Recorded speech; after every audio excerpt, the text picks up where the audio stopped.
001 255 928 081 69 2 63949 63.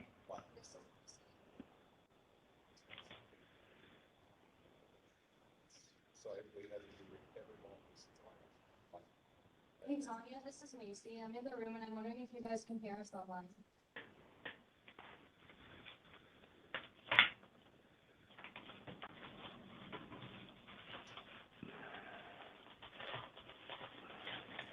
Jennifer, this is Macy. I'm in the room for the meeting. I'm wondering if you guys can hear us online. Hey, see, this is Rita. Cannot hear you very well at all.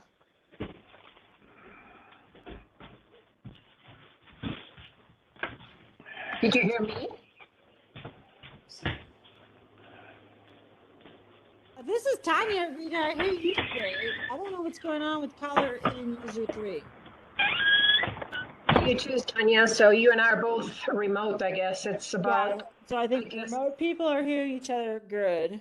right. I just couldn't hear Macy, could you? No, not at all. Okay. What about now? Is that any better? You're very quiet. It's a little better, but it's still quiet. So you're going to have to speak up. Okay. Oh, Is that any better?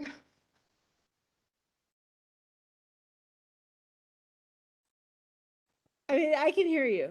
It's quiet, but I can hear you.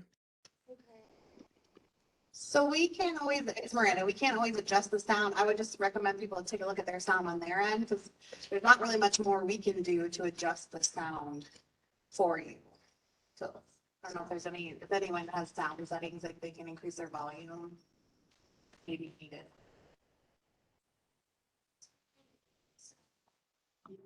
Not, so Macy had, we're pretty loud. She can increase every microphone, but that's not going to impact WebEx's, the way the sound is descending from WebEx. Well, I just think that people speaking into the mic should make sure they're projecting and speaking into the mic. sounds good. You hear me?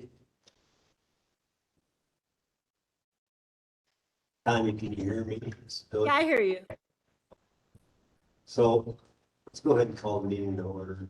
See, folks out there, if you don't hear well, just let us know. It's 7:04. Good one. Here, Trustee Blakemore. Here. Trustee Corvalon. I am here. Thank you. Mayor Pro Tem Mahone. here, Trustee Severs. here. And when I took quorum, I had Trustee James Ismail. Is he going to be attending? Okay, so I do think Trustee James Ismail will be attending this evening, and he's probably just running late, and we will notify for the record when he does get here. Thanks, Macy. We got 2 action items. Today is a special meeting. First one's about a trustee appointment, and the second one regarding the EOT goals, which used to be in the budget. So Miranda will go over the in here in a second with regards to appointing a new trustee vacancy. But I just want to say, first of all, thanks to everyone, all 6 of you, and now 5 of you who applied to be appointed to be trustees. We appreciate it. And I want to encourage everyone, everyone to consider applying for both the PC and the BZA. If you don't get chosen as a trustee, I was lucky enough to be on both of those boards, commissions over time, and I've learned a lot.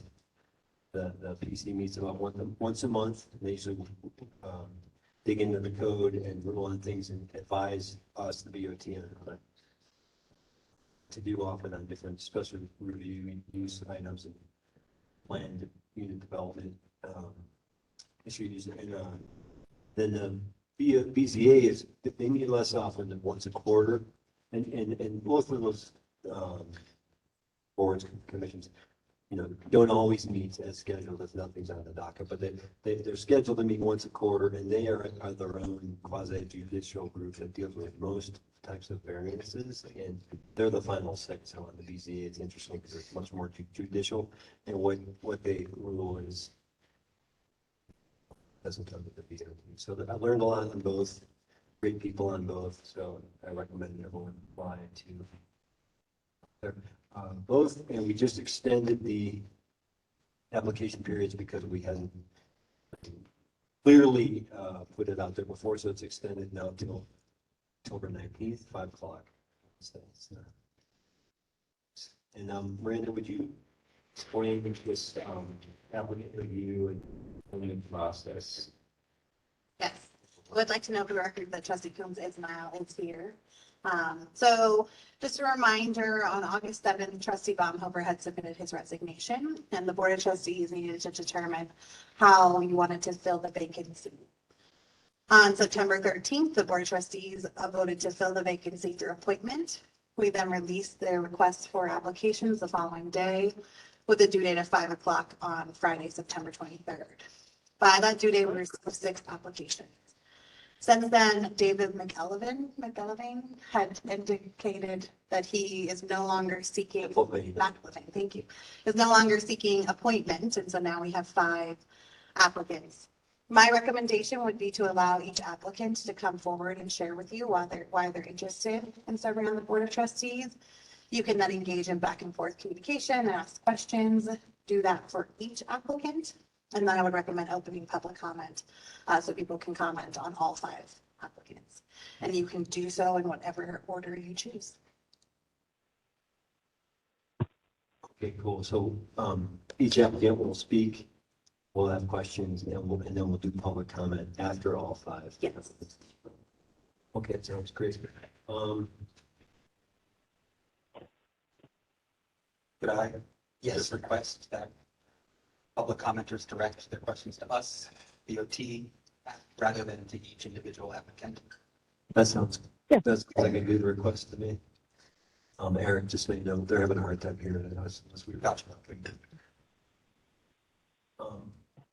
Why don't we just, it's nice and alphabetical. Let's roll that. So that would mean Steve. First.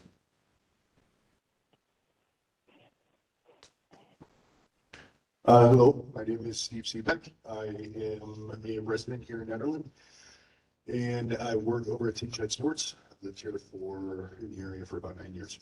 And my main reason for wanting to serve on the board of trustees for Nederland is really because I love this community.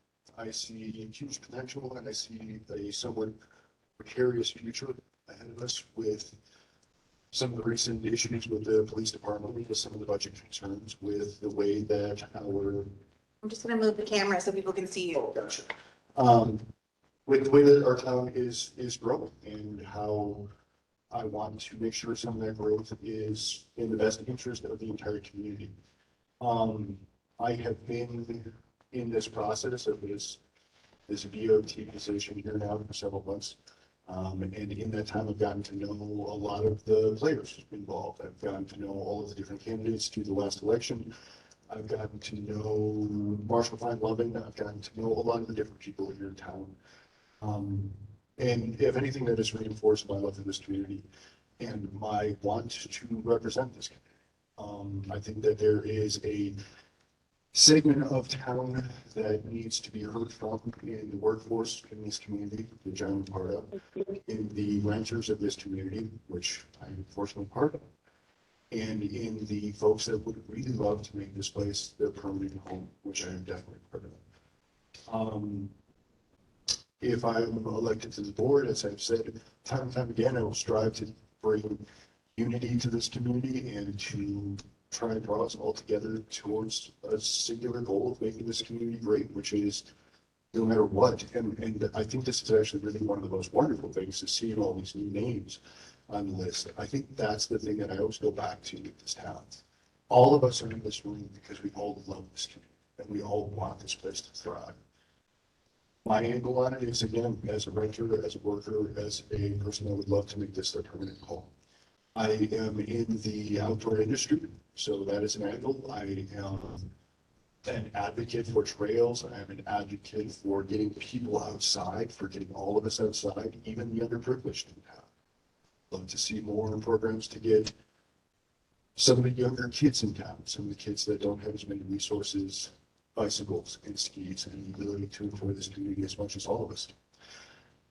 So in the long run, I would love to serve this community, and I would be happy to answer any questions. As I've said before, I would be happy to answer any questions that I can, and if anyone has any concerns, as always.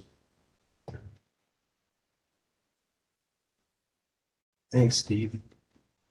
Any questions for Steve? I have one. Just want to make sure that you're aware of the time commitment for the BOT. We're meeting, every week now.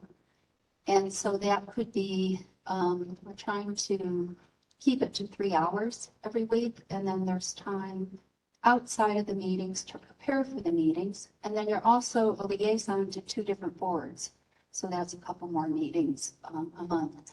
One for an internal board, like maybe the planning commission, and the other one for an external board, which could be something like the youth advisory board. So it's at a minimum 20 hours a month. Yeah, thank you, Karen. Yes, I'm aware of the time constraints. I'm aware that we're going to an every week meeting, which actually I think is a better way to go. If we get to the point where there are less docket items and then we can reduce it back to bi-weekly, I would love to see that, but I know there has been frustration as far as the meetings running past 10 o'clock and running past 11 o'clock in certain cases. So I completely understand trying to go through. I am on the board of directors with Community Cycles down in Boulder, as well as the Nederland Integrated Trails Organization. Neither one of those, the Community Cycles meets once a month. NATO, we haven't met in a while, but overall, I am aware of the time commitment, and I do feel I can manage that time commitment quite well. Okay, great, thank you. And also, as a side note, Karen, I would like to be the liaison for the youth advisory board. That opens up, I think that would be a great opportunity, and I think I have some special skills with my experience in community science that I can do some things there. So, any other questions? Yeah, I have one. Oh, sorry. No, you go first. I just wonder if you could briefly outline, describe your philosophy towards decision-making, and in particular, how it comes to decision-making in kind of a municipal government setting. Like, how would you evaluate and make decisions on this board? I think that overall, the board, in my experience and being a member of the audience here, I've seen how we discuss through items, how questions are asked. My personal opinion, especially as far as some of the greater topics that are multi-meeting topics, is poll your constituents, poll the community, figure out what people are feeling, what people are thinking. In some cases, that means education in a lot of different ways, and just not necessarily education, but bringing people up to speed on some of the issues. Not everybody can be at board meetings. So I'm a firm believer in truly being in touch with the community and trying to figure out, as a representative of the people of Nederland, what do they want? And I think that's really, for me, the easiest way to come up with decisions. Sometimes it does actually change what I'm thinking. It's an enjoyable process to talk to the community and figure out what they need. And again, as far as being accessible to the community, I'm always open to hearing opinions. As I've said before, if I'm in the cafe at Salto, I'm free game, but if I'm in the teen shed, please let me do my job there. But overall, again, I love talking to folks in town and getting to know what their concerns are, what their want out of this community is. Thanks, Steve. I've got one for you. This was continuing something we started during the candidates night a few months back. What are your thoughts on developing downtown, and if you had to rank all of the things that are on our docket right now, we had to pick one or two because that's all you can really get done, what would they be? I think the downtown development is a continuing big issue in this town, and I think that it coincides with obviously traffic as we're getting through town. Currently, as we have several businesses that are vacant on First Street, which is really the main business area of town, to me, that's tragic that we're losing that tax revenue, that we as a community don't have all those businesses full. And part of that is because some of the buildings themselves are just run down and shabby. I think we all realize that something has to be done with the First Street area. I have seen plans for a big giant building, and I don't think, as I've said before, I don't think that fits well with our community. What I would love to see is a phased build out where we are taking individual plots of that land and developing an individual business. I think that would fit our community a lot better than having a giant monolith structure. Although in the long run, what we really need is thriving business. What we really need is that tax revenue from those thriving businesses. As far as prioritizing what are the big issues, I think we all know the big issues, that it's really, in my head at least, the police, traffic, and then the First Street redevelopment. Overall, the police issue, and I don't want to go into great detail on my thoughts here, but overall, the police issue, it sounds like we are in process or in the possibility of going into the Boulder County Sheriff's Office, which for the time being, I agree with. I think that is actually a very positive move for our community in order to be policed the way that we need to be, in order to be protected the way that we need to be. I would love to see what the possibility of having a mental health care first responder coinciding with our community and working with Boulder County Sheriff. I would love to see what that possibility would look like. And if that is even a possibility, working with the Boulder County Sheriffs. From what I understand, the Boulder County Sheriff Office does have a couple of mental health care first responders that are on their staff. But I think that's addressing a lot of the concerns that our community has, is that the police force in years past has been very local. They know our community, they know our residents in town. And with that, they have very careful hands. And I think that's one of the main concerns of a lot of our residents going with Boulder County Sheriff, that they will have heavy hands, that they will be cops through and through. And I think our community is a little afraid of cops through and through. So I think that if we coincide with a mental health care component, which I believe a lot of the calls that we have in this community are more of a mental health care crisis, which people have a very bad day. I think that it's a good solution for our town. I ask one more. I want to ask about if you gravitate towards the youth, working with the youth in town. What do you need? What do you think we need to be doing there? What's important? Great question, and I honestly don't have a concrete answer for you, Tom. I have not met with the Youth Advisory Board. There was a scheduled meeting that for whatever reason got canceled to meet with the Youth Advisory Board, and I have not met with them personally since. I have worked with youth groups in years past. I've worked with Take a Mountain Biking Day several years. I've worked with different kids groups and education programs over at community cycles, teaching kids how to work on their bicycles. And it's an empowering process. And I think that's really the main thing, is we have this resource of kids. And I've heard that they're more than just a resource of kids, that they're actually a rather fierce group of young adults. And I think that that's a resource that this community could use to get some things done. I would like to work with them and see what their goals are. What do they want to see out of this town? This is their home. And a lot of different ways, they're more invested in this community than we are. They're born and raised. So what do they want out of this town? And honestly, Tom, I don't have an answer for I don't know what they want, but I would love to sit down and meet with them and discuss with them and hopefully execute on some of the things that they would like to see with them. Perfect. I'd just like to clarify one thing that you said, Steve. You said you thought we were going with the Boulder County Sheriff's Office for policing. And at the last meeting, we gave direction, the BOT gave, September 20th, last Tuesday, the BOT gave direction to staff to continue with our commitment to rebuilding the local police department. I was not aware of that. Unfortunately, I was in Washington DC for last Tuesday's meeting, so I did miss the last meeting, and I've been out of town until literally this afternoon. So my apologies that I was not aware of that.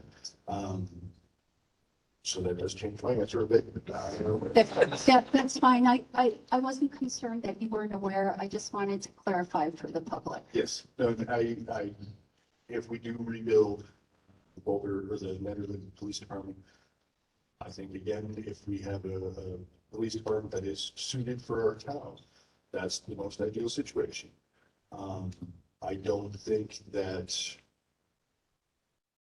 as we take a step back, as I take a step back, when I think about this whole issue, I think that that's the main thing that I want to avoid is the words crisis, and I don't want to see panic in this community. Even if we don't have a police force, we still are residents of Boulder County, and we are still having a Boulder County sheriff, and I think that's the most important thing. I want the community to feel confident that we're not unpoliced, we are not a rogue town at this point. So again, working with the police, we can rebuild the police department. I think that's a big issue and a big challenge, but I'm all for trying to make it happen if we can.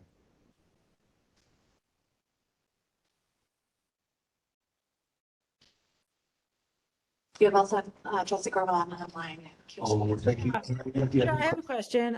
If you had like a dream project, you know, regardless of all the red tape and blah, blah, blah, what would you love to see happen in this town? I would have a dream project. That's a good question, Tanya. I would love to see a solution to the traffic problems in the community. Lately, especially as I've been on the East Coast, I got to thinking about how many tolls there are on the East Coast and how many bridges that you go across. And there's a toll for every bridge that you go across. And I got to thinking about how could we utilize that system for outdoor speed traffic. If we told every car that went through our community just $1, maybe $2, how much money would we have per car per day in Eldora? And we could reconstruct the road system.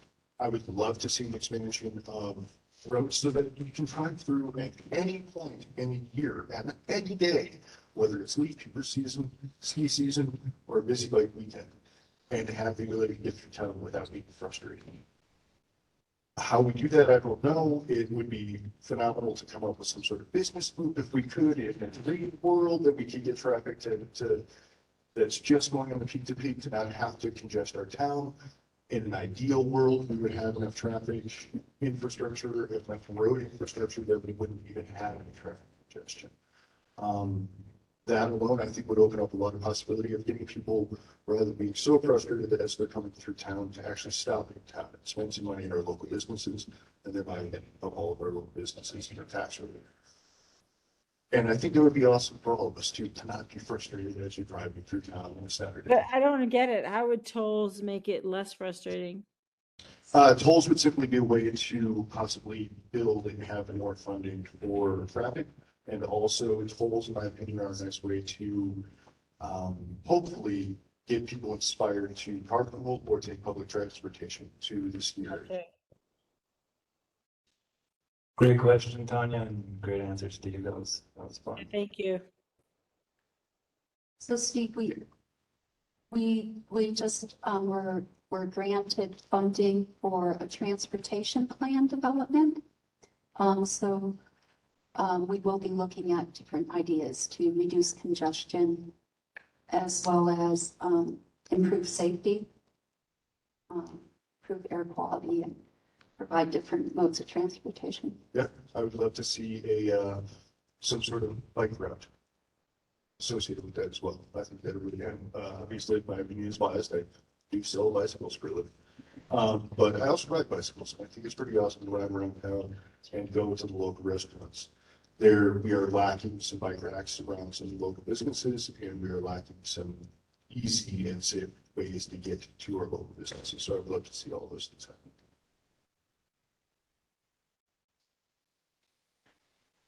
So if you don't want to talk politics at the bike shop, you can talk bikes in the political shop, right? Exactly. We just need to take a break. Politics at the bike shop. Or make sure the turning branches at the same time. Any other questions? Any other questions? Okay, I think go to the next person. The list is Ryan. Thank you for your time, everyone. Thanks, Steve. So I know Riley was having some connection challenges. Riley, are you there? Yeah, can you hear me? Yes. All right. Sorry I'm not there in person tonight. I woke up feeling a little bit under the weather, so decided it's better to stay home than come risk infecting you all. Yeah, no. So I'm going to keep this a little bit short tonight just because I'm not feeling 100%. But I look forward to working with the local businesses, the local town, and local infrastructure on providing a better environment for the community, whether that be through safety, transportation, better business development, better youth access to facilities, services, mental health. It's all, I don't want to go into too many detail, but I feel like we can work together as a board to come to proper conclusions that affect our town for the better. We have a great group of people here. We have great leaders, great people with ideas, and an amazing community to support it. We have all the ingredients for successful leadership and successful town, and I want to be part of that and help it move forward. So that's Riley, and a reminder for everyone out there, Riley did run in the last election as well. Actually, your last two elections. So did Steve. And Steve did too. I think he mentioned that, but and I believe he did. Sorry if I was wrong. But both Steve, how do I say it? Seebeck and Riley McAllister ran in this past election, and Riley actually ran in the one. Any questions you guys have for Riley? Yeah, same question for you, Riley. I'm just wondering about your decision-making philosophy, how you approach that, what criteria you evaluate, and it's particularly from the perspective of municipal government. sorry, what was that last part? Just not decision-making in general, but decision-making from the perspective of municipal governance. So I like going on fact. I don't like leading from fear or taking any advice on fear or any political persuasion. I like going with fact, statistic, and numbers. What makes the most sense, what agrees with the populace the most, and what's the most effective way. For people who don't know, I am the safety officer up at the Cross Caribou Gold Mines. My whole day is about risk analysis, how to make things more safe and efficient. Mitigating risk, mitigating hazard, and mitigating human factor. So for me, it is a calculated decision. I don't ever take a personal view to it. I detach myself from it and going with all information and moving forward in the smoothest way possible. Sometimes it's not the smoothest. Sometimes it's a hard decision you have to make. But when it comes down to it, it's the right decision. Little beer. Thanks, Riley.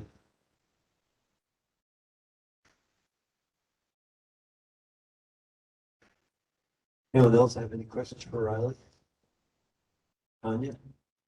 Yeah, that's the same one I asked Steve. Like, you know, if you had like a dream project, like if you could just like snap your fingers and, you know, you'd get the funding and the human power behind it, what would you love to see happen in this town? First and foremost, you probably wouldn't see it because it's all underground. Okay. It's all the infrastructure. It's your sewer, your power, your water, your basic necessities that you can't see. Yeah, first and foremost, we need to figure this out. They're still digging around What do town. you think is like what's wrong with what's underground in your perspective or in reality? I wouldn't say anything's wrong. It was old systems built on old systems, built with newer systems and conjoined to fit together. I think there's fixing the pipelining, the drainage, the water issue would be major. And then also the power. I mean, I don't know how many other people lose power throughout the seasons. There's certain things that we could definitely make better without making an impact on what you see. If I could snap my fingers, it would be that. And then with water comes more, we can build more affordable housing. There can be more people on the system. It can all work out together instead of being an issue. So, I mean, if I could snap my fingers, it would be to fix all the underground, just the basic utilities. I mean, So that it's seamless and yeah, it's seamless. It's not so at expensive. under I mean, capacity. Yeah. it's going to take money. It's going to take time, but to have that just fluid, so to speak, would just be awesome. I mean, it would save a lot of heartache in the future. I'm sure you're correct. Yeah. Thank you.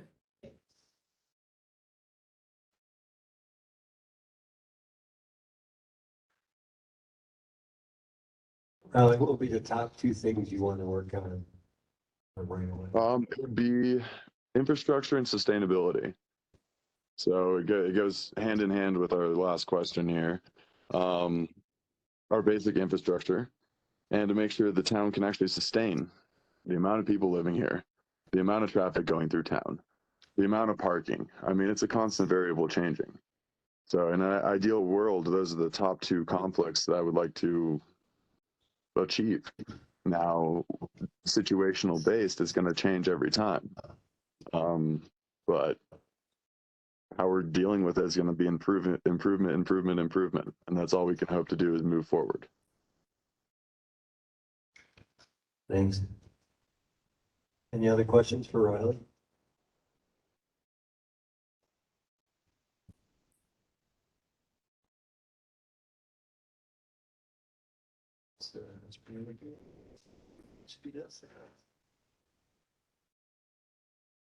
So next, so David McElvain has withdrawn his application for the BOT. So Eugene Smith. Right here. Oh, thanks, Riley. Did I not say thanks? Thanks, Riley. Yes, I'm Eugene Smith. You call me Eugene. You know, real quick, I've lived in Nederland for 41 years. I've seen a lot over 40 years. And a lot of bickering, a lot of things that people that didn't want the nice hotel that we had along the creek. Shopping center, that was a nice meadow with horses running around. But it's taken a long time to get these things developed. We're lucky to have that shopping center, and that hotel was fantastic when it was first built. But I think we've been spinning our wheels and not getting anything done. We have 2 people that have proposals. Yes, I know one person. When you have board of trustees that won't vote on anything this guy proposes, of course it's not going to bring anything up just to have it shot down. And then you have Kayla Evans with her idea for Bobcat Ridge. That was proposed years ago. What has the town board done to move on getting her idea through? We're losing housing for people that want to work in our community. Police officers, the teachers, the town workers, they got to drive from Erie or from Boulder, from somewhere else to serve our town. And we're not getting anywhere. We've gone years as the problem gets worse and it's not being done. Then I look at projects that have failed, like this biomass plant. We spent almost $1 million and we have no return on that, none. $1 million gone out of our taxpayer money. Then we get sold on sand sidewalks. Oh, come on, really? So that's why I threw my hat in. I still work for full time and all that, but I think we could do a lot better. And I know all you folks are new on the board. You're not responsible for sand sidewalks, but these ideas that we spend money on have to actually produce and produce for the community. So that's where I'm at. Thanks, Gene. We have questions for Gene. Yeah, Gene, I think you mentioned affordable housing as being an issue. You're right, people do commute from a long way away. No, we built this Tungsten Village, and in the newspaper around here, they're touting it as this is going to be low income housing for locals. How many locals actually moved into it? How many people came up from lowlands and are occupying those residences. It didn't really benefit the community at all. It's a nice building. But we didn't have anything in place saying we need a certain percentage of that to be occupied by teachers, town workers, police officers. No, we didn't get that guarantee, and now it's just more traffic in the canyon because they live in Nederland and they're not working here. Got it. There's a number of parcels, around town, fairly large parcels. You mentioned some of them that are gonna be changing hands at some point soon. If you had a template to work with, what would you? Well, I think the board has to do a better job of actually listening to these people and their proposals. And if the proposal doesn't meet your expectations, you have to meet in the middle of the road somewhere. Otherwise, like I say, we're spinning our wheels. And Ron Mitchell's idea for downtown, that block, those buildings are absolutely worthless. They got mold issues. They got bad electrical wiring that's ancient, lead pipes. They're not ADA accessible, just like those sand sidewalks. I'd like to take those people that voted for that, put them in a wheelchair and say, here, you go down that sand sidewalk. It doesn't work. And so, you know, and Ron is not going to bring anything to the board if he knows that people on the board are saying, I'm not going to vote for anything this guy puts through. And so we're spinning our wheels. Kayla Evans, she's an outstanding member of our community. And why is her project still sitting somewhere that we need to approach her and say, let's get this thing done? Gene. Thank you. Got the same question, Gene. Just wondering about your decision-making process, I think how you you have to be good evaluate at things. listening. I think you have to be good at listening. Sometimes your ideas are not going to go through. You have to compromise, and that's going to get things done. Sometimes you have to let go of what you believe, but you have to work with people. And on the board here, you have to be good at listening. You just can't be stepping forward, opening up about this or that. I'm not going to vote for this. I'm not going to vote for anything this guy's going to put through. It's just not going to work. Thank you. Thank you. Any other questions? I'm not sure if Tanya has had a chance to change. There may be other questions. I actually have a question. I'm going to, oh, sorry. Tanya, you go. Tanya, thanks, Billy. I unmuted thinking I had, anyway, I guess I was unmuted the whole time. So Gina, I'm going to ask you the same thing I've asked everybody. And also thank you again. Thanks to everybody for coming here and wanting to be a part of this process, because that's huge that we have so many applicants. And I know you as a friend. I know you're a great guy. And I'm curious if you could snap your fingers and have your fairy wand, what would you want to happen in this town? I think we just need to move forward. You know, parking is a big issue. Housing for low income housing is a big issue. I'm very much. How would you like to see that? Do you want it to be like I personally myself like those apartments over on Chapita Park side to the east, or would you want to see more of a high density sort of situation? Well, it's got to be a balance. You know, I think VRBOs have taken over a lot in this area. And those VRBOs really don't contribute much to the community. Those people are not putting their kids in our school. And then the school district looks at, well, we just don't have the population to support the number of teachers. We're going to have to cut back. Well, those houses families could be living there, putting their kids in school. People in the VRBOs are not shopping at our stores, going to our restaurants 7 days a week. It's only when they're rented that you get some return on the business. And there's so many other issues concerning that with VRBOs. You know, if I want to put a Marriott residence in your zoned residential neighborhood, that's a business. It won't be allowed because zoning says you can't put a business there. But that's what a VRBO is. It's a business. And I've heard some horror stories like the bonfire that was this summer at one of these VRBOs. Parties that go in the night. Well, Yeah, but Those are- like, I still to get back on track. Like, so what would be your number one, like, if you could change one thing in this town? Low instantly, income what would housing. it be? Low income housing. We gotta focus For on workforce housing. Okay. that. Sure. That would be number one. Who doesn't want that? Of course. Thank you, Gina. Actually, she asked, I think that's it. You asked my question I was gonna ask. Thanks, Gene. Appreciate your time. Thanks for putting your name in the ring. Next would be Nicole Sterling.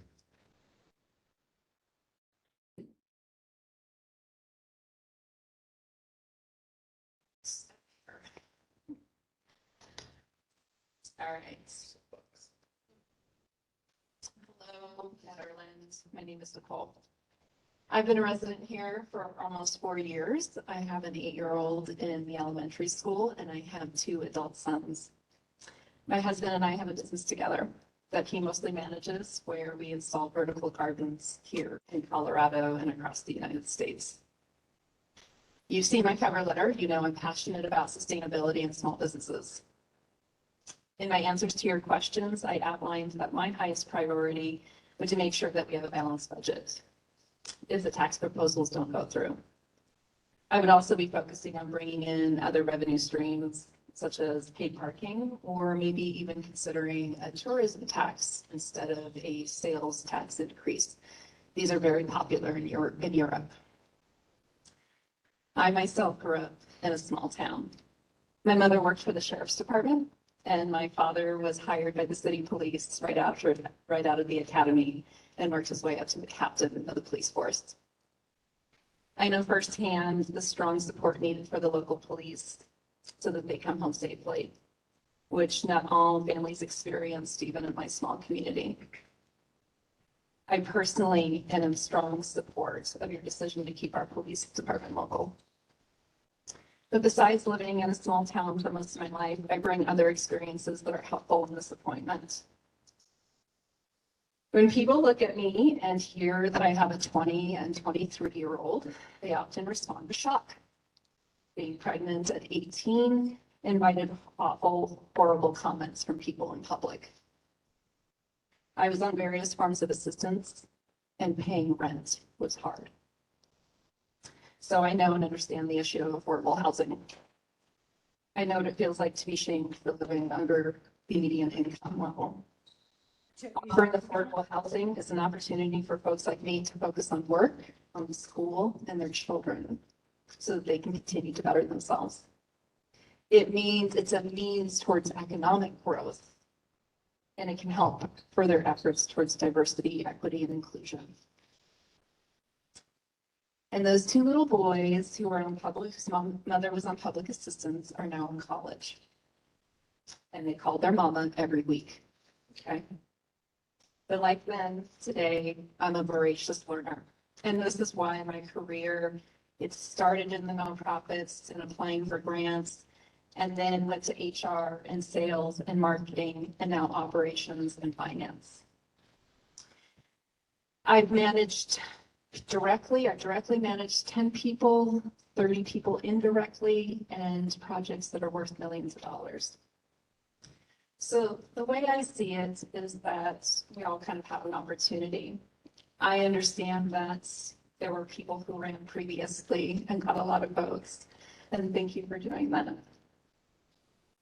But perhaps there's now an opportunity to consider someone strategic, someone who could potentially round out your team, someone with maybe a diverse perspective that you want represented. What skills would round out you all? And perhaps there's somebody who's more appropriate for time and place. Thank you. Thanks, Nicole. I'm gonna stop now.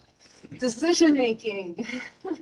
What's fun about decision-making is I've actually ran teams through decision-making processes. And there's always the creative brainstorming and making sure that you gather as many data points as possible, right? Especially the ones that have opposing views toward you. That's really important. You want folks to poke holes in your arguments. But there's also a process that you can take, such as what's the impact and what's the timeline, right? What's going to happen in the short term or what's the long term? Is there something low hanging fruit and what's the effectiveness and the impact of that decision? Because if it's high and it's short term, then that's maybe something that you want to follow up and do. If it's long term and the impact is minimal, maybe that's something that's tabled for a later time. Thank you. Mhm.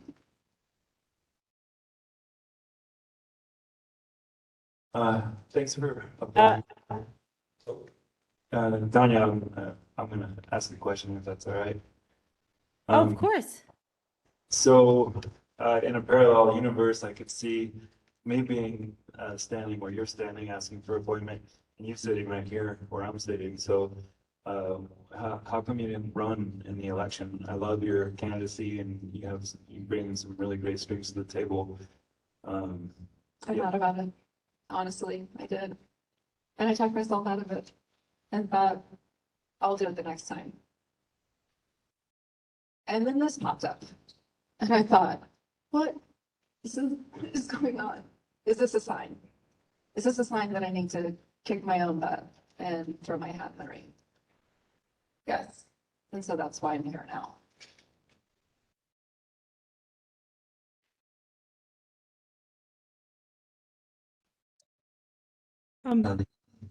Hi, Nicole, it's Tanya. Hi. I love that you're a parent because I am my kid's in the high school, but I feel like we have such an atrophy in families moving into this town, and that families that stay in BVSD stay in Ned for BVSD, they go down the hill. That's not a problem. That happens all the time. But more than anything, I just would love more families who think that Netherlands is a great place to raise a child. In your opinion, are there any improvements that Netherlands could do to attract the families who choose to raise a family down the hill versus here? Besides this altitude and climate issues. Which I think are fun, by the way. Yeah, well, we do, of course. That's why we're here. Yeah. So I kind of want to link it back to the question about the youth board and like, what do the youth need in this community? And you can think about why do folks go down to the hill? And yes, it's for school, but it's also for opportunities, sports, opportunities, yeah, education, right? Something that I love that the Backdoor Theater did this last, that I was also volunteering for, is they opened up internships for the youth. That's incredible, right? And really good paying internships. And so when I think about like, how do we help keep families here and help them continue to grow their families here? It's about offering and making sure that those youth have opportunities, right? Right. The high school is, you always hear these things and the threats that the high school is going to close down and our kids are potentially going to have to go down to BBSD. And like, that just kills me, right? That just kills me because and so for me, it's like, and going back to the housing issue, you can't have the housing and you can't have affordable housing unless you have good childcare. Women are 33% staying out of the workforce because they got to take care of their kids. And closely linked to that is the schools.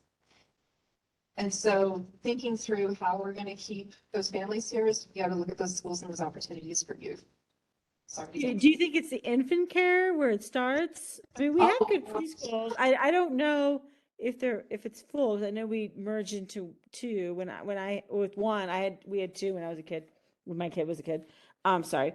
Do you think it's about the infant care that there is no infant care here? There is no So they infant care for anyone under 2.5 years, is my understanding. Oh, Yes, and it's also my understanding that the opportunities for the childcare have reduced. I remember when we first moved here, Aspen Glen was where we went. we lost a few. Head. Yeah, it starts there, right? It starts It's a big there. deal, yeah, because once you start that relationship down the hill, you keep it. Exactly. Exactly.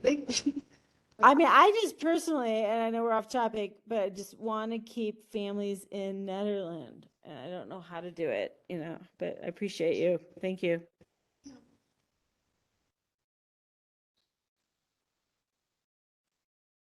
You mentioned a balanced budget, and if we looked at our budget, are you familiar with it and the challenges? And and then I guess my other question, then I'll bother you again. What are the top two things you take on? Okay, so first the budget. Did I look at the budget? Yes. I noticed that for 2022, we've got about a 67,000% difference. Yeah. And then with the decision to bring on the police force, we're looking at about, forgive me, I don't know the exact number, but it was a 300, maybe 48,000 difference. Okay, thanks. Yeah, I love numbers. I love finance. I love making sure that we're going to be fiscally healthy, as well as that we bring in these opportunities and these programs. And so again, like that's something I'd be really focused on is, you know, the question I asked was, well, what if these sales tax programs, if they don't go through? Okay, then we got to do some really serious thinking, right? We got to do some really serious number crunching. And it's important to look at the programs that are currently on in existence. That would typically mean cuts. And, you know, that's a tough position to be in, but that's why I'm hoping that some of these sales taxes, the sales tax, the marijuana tax, the occupational tax goes through. Because again, like I said, I'm very much in favor of keeping our local police department here. And then your second question is, what would I be focused on besides the budget? Top two things. Top two things after the budget. Going back to Tanya's question, Tanya, you know, your question of, you know, my biggest dream fantasy, you know, for the town, sustainability. Absolutely, when we're looking at the redevelopment of downtown, I'm right there with Riley. It's absolutely important. But so is the affordable housing, obviously from my own experience. And I wrote this actually in your guys' questions, is that for me, affordable housing is the reason there is a starter for economic growth. When you have those buildings that are in deep repair and you actually repair them, it attracts new talent, right? It attracts new talent. And from there, you got more people moving in, and when you've got more people moving in, they're going to be spending their discretionary, the money that they would otherwise be putting on, you know, those expensive housing, they're going to be pumping it back into the community.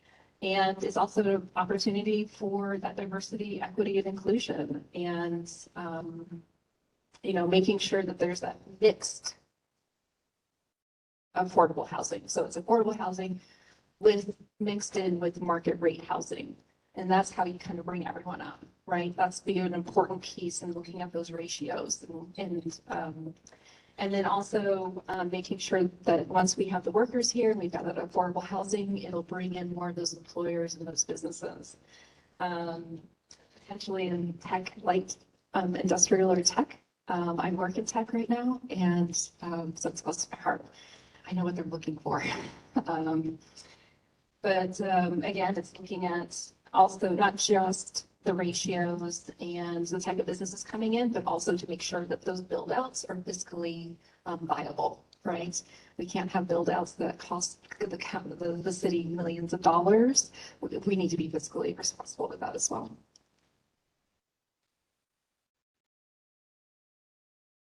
Thanks. I have a question.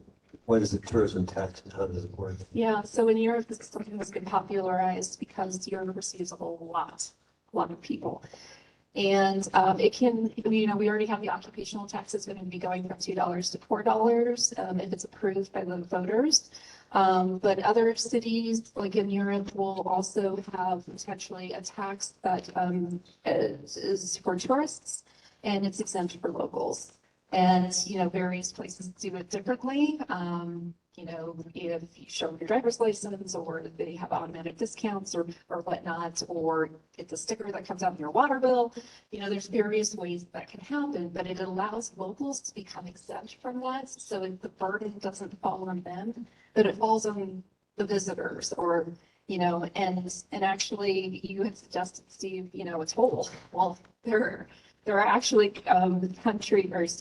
cities in Europe that are doing just that. And it's actually, I don't know if we want this, but it's actually attracted more people, right? But at the same time, it's increased that amount of revenue. So I think there are just creative things that we maybe think through and look to see what other places are doing. So the tax in general would be paid at retail locations, restaurants, and stuff like that, but Yes. locals would have some way of either getting compensated or not charge a tax. Yeah. And, you know, sorry, did you have any other questions? No, I was kind of saying it in my head. Yeah, exactly. So it's just that the locals don't have to share in that burden. And I don't know that that's something that we can do for now, because I think the language had to already be submitted to the county, but it's just something to think about in the future.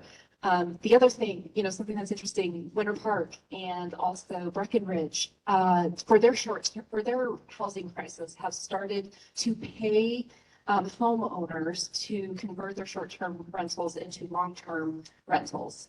And they actually compensate those homeowners a certain amount of money, and homeowners get to collect that on top of the rents that they receive from the tenants. So it's like there's things even happening in our own backyard that would be kind of interesting to go to those communities and ask them, how is it working? Because who knows, maybe it works for us too. Well, I think she's a little bossy. Thanks, Thanks. Tiny view, please. Anyone else have any questions? I throw Karen's question out there. You're aware of the time commitment? I am absolutely aware of the time commitment, and this is why I signed up. Okay. Fair enough.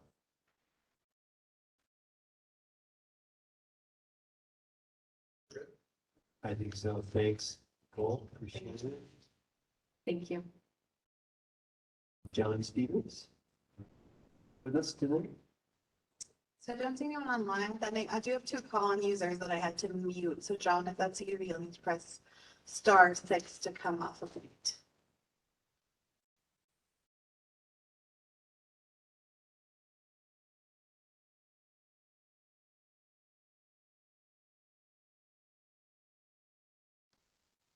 John, if you are out there, and we're going to move to public comment, but if you come on mind here any minute, we'll come back to you. So I'd like to open up to the public to make comments at the moment. 3 of the 4 people in here from the public are candidates and applicants, and one is not. So we have one potential public comment here in the room, and we're opening up to folks online. If you're having a hard time getting through, hit *6 first.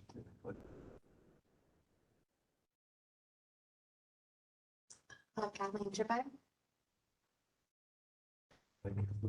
Kathleen typically needs to call in to get the comments. So Kathleen, if that's you on the phone, *6.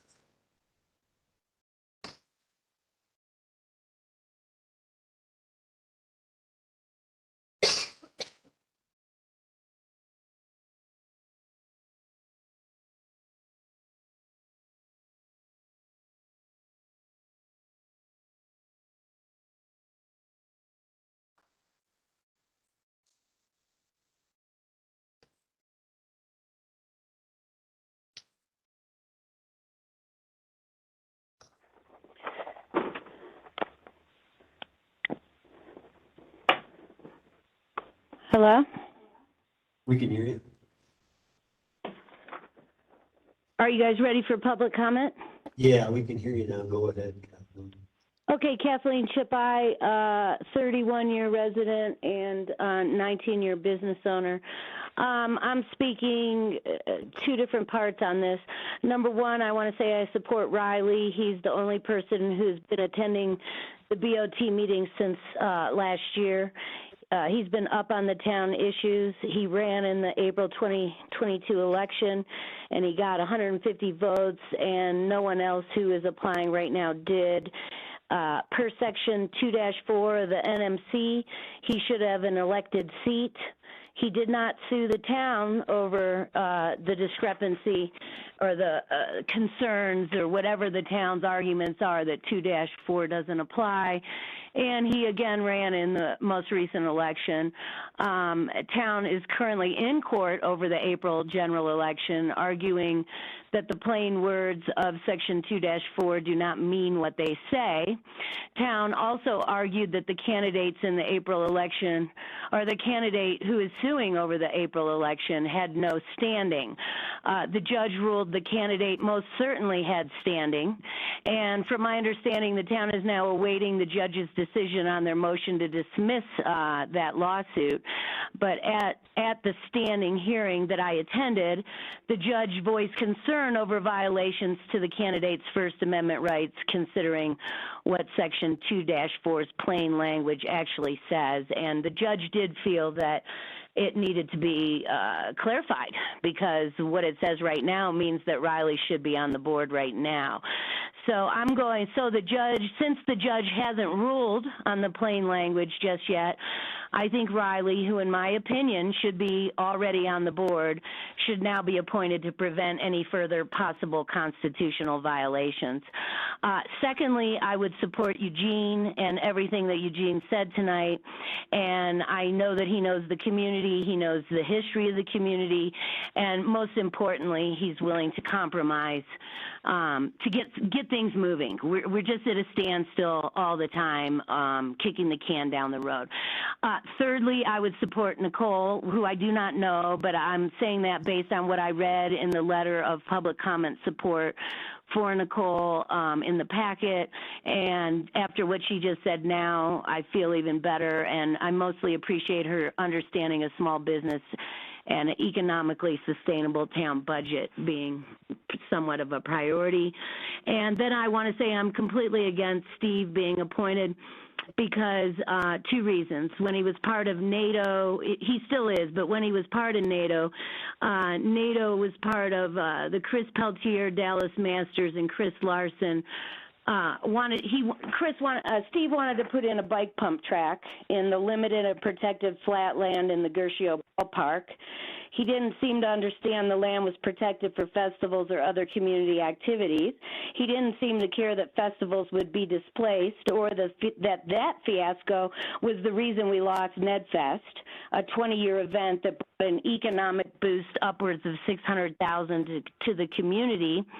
And after what he said again tonight about developing the downtown on First Street, he seems to be confused, but that is private property, and he seems to have a problem understanding private property rights. The property he keeps talking about wanting to develop in his vision it's not his property to make decisions on. And he also publicly just made some statements about the properties that have never been substantiated, which I find concerning, because I found libel being spewed. So those are my reasons for and against the people I just spoke to. Thank you. Thank you. Is there anyone else who would like to make a public comment? Online, *6 if you're muted or unmuted.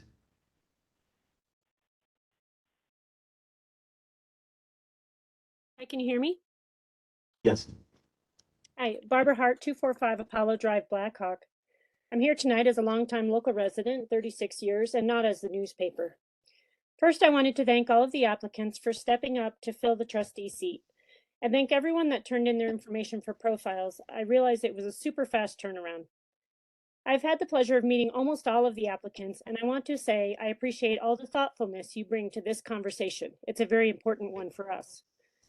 To those that don't get selected tonight, I urge you to participate in one of the 7 boards in town. As Mayor Giblin mentioned, there are currently vacancies on the BZA and the Planning Commission. Please do find out more about these opportunities. Jean is obviously very passionate about STRs. Riley is passionate about redevelopment.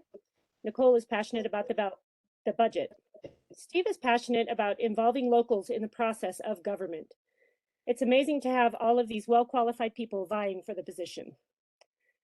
I'd like to say, if I could vote, I would vote for Steve. Steve has been attending the BOT meetings for months. I watch all of them, and his is the name that I see on there week after week, month after month. He is a local resident that would represent the businesses of our community. He makes a point of talking to people in the community that may not otherwise be represented. He is often at local events, sharing his thoughts about local government. I find Steve to be a straightforward kind of guy that seems deeply concerned about the current issues within town limits. Since I don't get to vote, I will simply end by saying, vote for Steve. Thank you. Thanks for your comment anytime, Barb. Who else would like to give us some comments? Like to hear what you have to say. Yeah, John, thanks. John, have you been able to join us?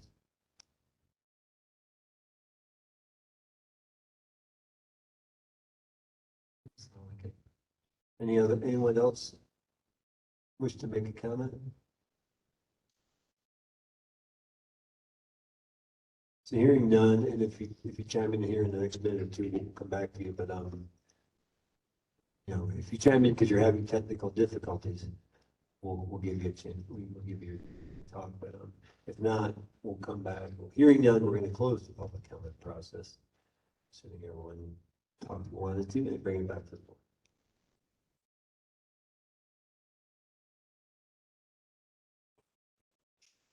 I'll go around and. Yeah, great. And I might have to bow out here in a minute, run to the bathroom, but I'll get it on my phone to do that. You could take a break. Why don't we take a 5-minute break? It's also allowed. Take advantage of what really is.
Thanks everyone for your patience and welcome back. And so now we will go to deliberation, conversation between the trustees and I think Eric could recommend it, or I can't remember what name. Yeah, we just go around.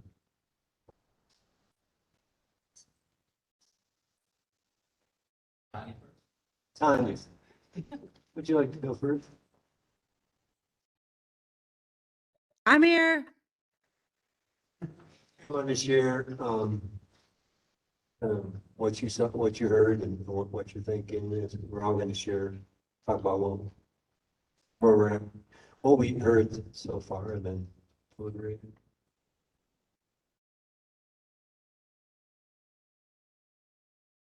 Sorry if it's confusing. Karen's going to start. Unless Tanya wants to go first. What are you talking about? We're going to give our impressions. I think we want Of to. what? Of the candidates? Yeah. Okay. I don't know if we're going to go straight to a vote with. I'm gonna say I think everybody's great. I love you all. Thank you very much. Yeah, I can't think of any one of you guys that I would be upset if you were a trustee with us. I mean, honestly, to be honest, 100%. Because we have such, short time frame and it's not a popular election, like difficult. So, I mean, we did get ton of emails in support of Nicole and a ton in support of Steve. But that doesn't discredit the other candidates. I think you guys are great.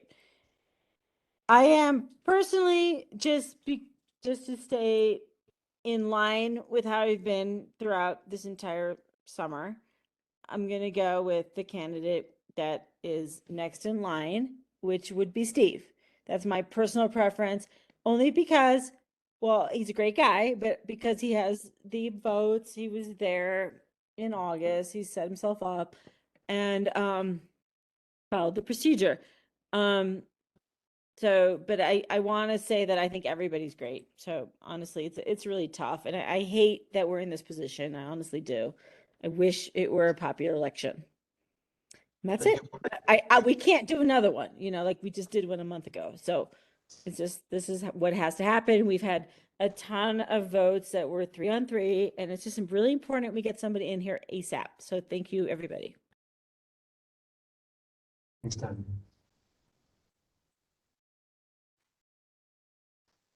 So I reached out to all the four applicants that I was not familiar with. I heard from Steve before and Riley because they both ran for candidates for the trustee position in the last election and Riley the election before that. So I got to meet with David for a few minutes, and I met with Eugene for about an hour and with Nicole for maybe an hour and 15 minutes. We did receive a lot of letters of support. I counted those. There were 17, and there were 6 in favor of Nicole and 11 in favor of Steve. My decision is going to be based on my impression of the candidates and who I think would have the skills and experience to be the best fit on the Board of Trustees right now. I think it's really important for us to listen to these long-term residents. Eugene has been here for 41 years, and the experience that he has, the ideas and thoughts that he has are really something that we need to pay attention to. There are, things that long-time residents need too.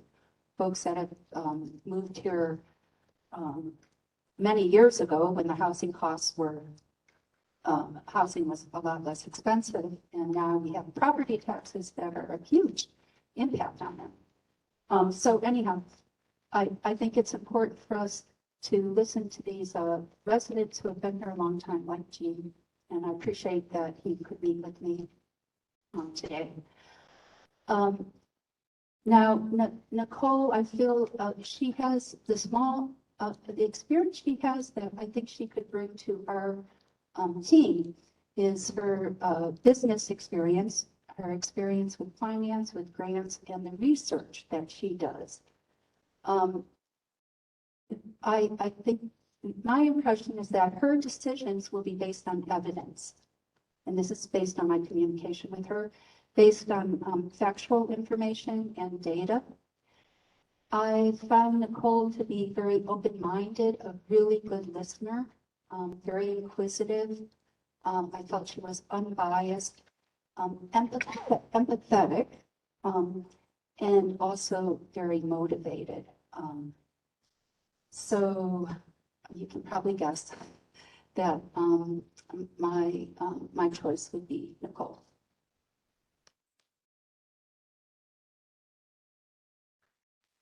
Thanks, Karen. Yeah, I'm really blown away by everyone who's stepping up here to put their head in the ring and be on this board. It's a difficult job. It requires a lot of time, effort, and energy, and so stepping up to do this is in and of itself a demonstration of your commitment to the community that we all live in. So thank you very much. It's also really refreshing that we can all have these kind of political discussions that are not ideological. I think that's really important, that we're nobody's stepping up here making ideological statements about the way things need to run. We're talking about the town and its specificity, which I think is really important as well. That's, to me, cornerstone of the democratic process is, keeping away from ideology and sticking with the specificity of our actual lived experiences on the ground. So thank you all for that. Get off my little philosophical soapbox. I agree with just about everything that everybody said, which makes it pretty difficult. And I do think that for me, there are two clear frontrunners, and there's Steve and Nicole. Nicole's application really blew me away. Steve, I really commend the fact that you ran this last time, and you did very well in the polls and got a significant amount of votes. And so, in keeping with my usual commitment to democratic process, I think that is important. Yet at the same time, we're appointing, we're not electing. I've been pretty consistent on if we're doing one, we're doing one, not the other. So I do think that it's important that we appoint someone who we think is best in this application process right now. Nicole's application, regardless of the tremendous amount of talents and the background that you have, Nicole, I think that what I'm also really compelled by and interested in is making sure that we have representation across this board from different members of our community who have different priorities and different goals that might represent sections of our residents that maybe don't have so much of a voice here right now. And for that reason, I find myself leaning towards Nicole as my top candidate. Yeah, I think that's where I'm at right now.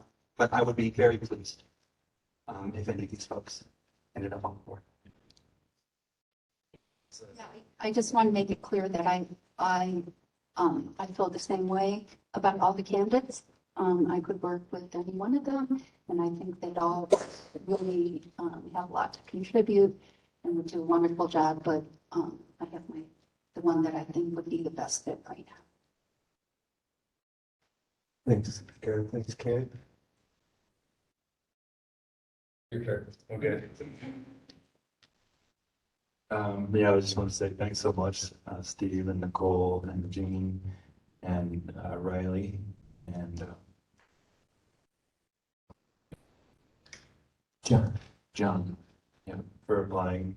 And I thought this was an easy decision at our last meeting. I was looking forward to having an easy one and just being able to breeze right through this agenda item.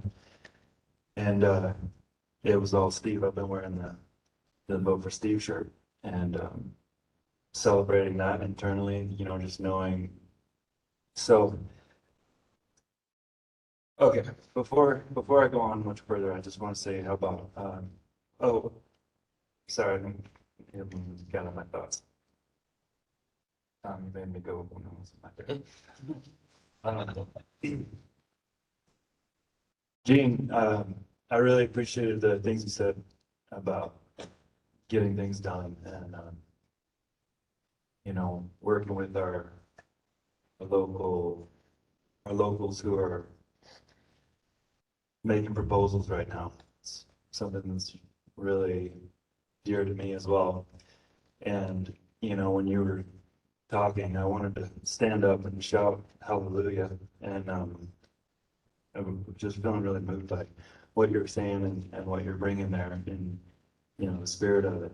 And then let's move forward. And the sandy sidewalks is just such a really great way to put it because it is exactly what they are. And when you say it that way, you can just kind of realize how ridiculous of a notion that is. And I was involved in town at that time when those sandy sidewalks got decided on. And if we just would have called them the Sandy Sidewalks Project, I think we could have had some better sidewalks. But so, you know, it's things like that that can just sway a moment. And you know, even what Kathleen said, I think is also, you know, there's some real key points in there, and that's you know, that adds more turbulence to this, what I thought was going to be a simple decision. Turbidity. So,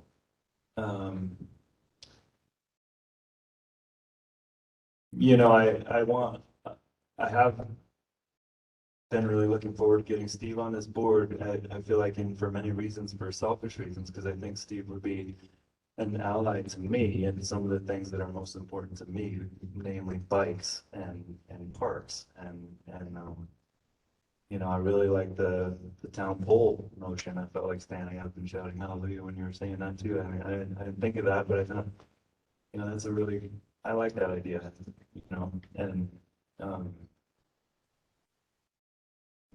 also the youth. I think that, you know, working with the youth, that's a huge opportunity for us to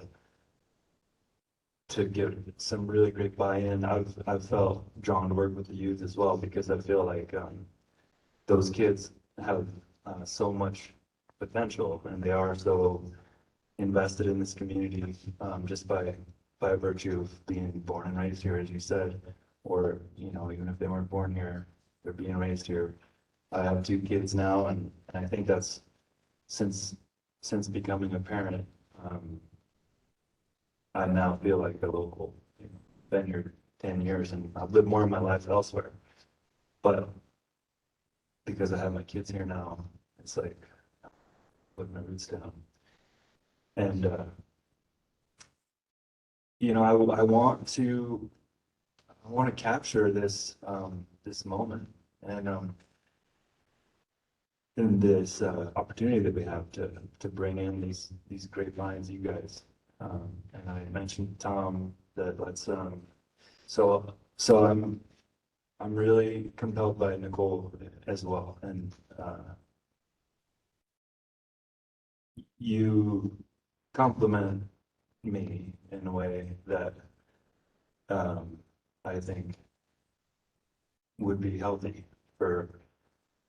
I can't speak for the rest of the board, but I know for me, I'm more well, I would consider myself, you know, if we're gonna be on a spectrum, more towards big picture thinking and visionary and a bit of a dreamer.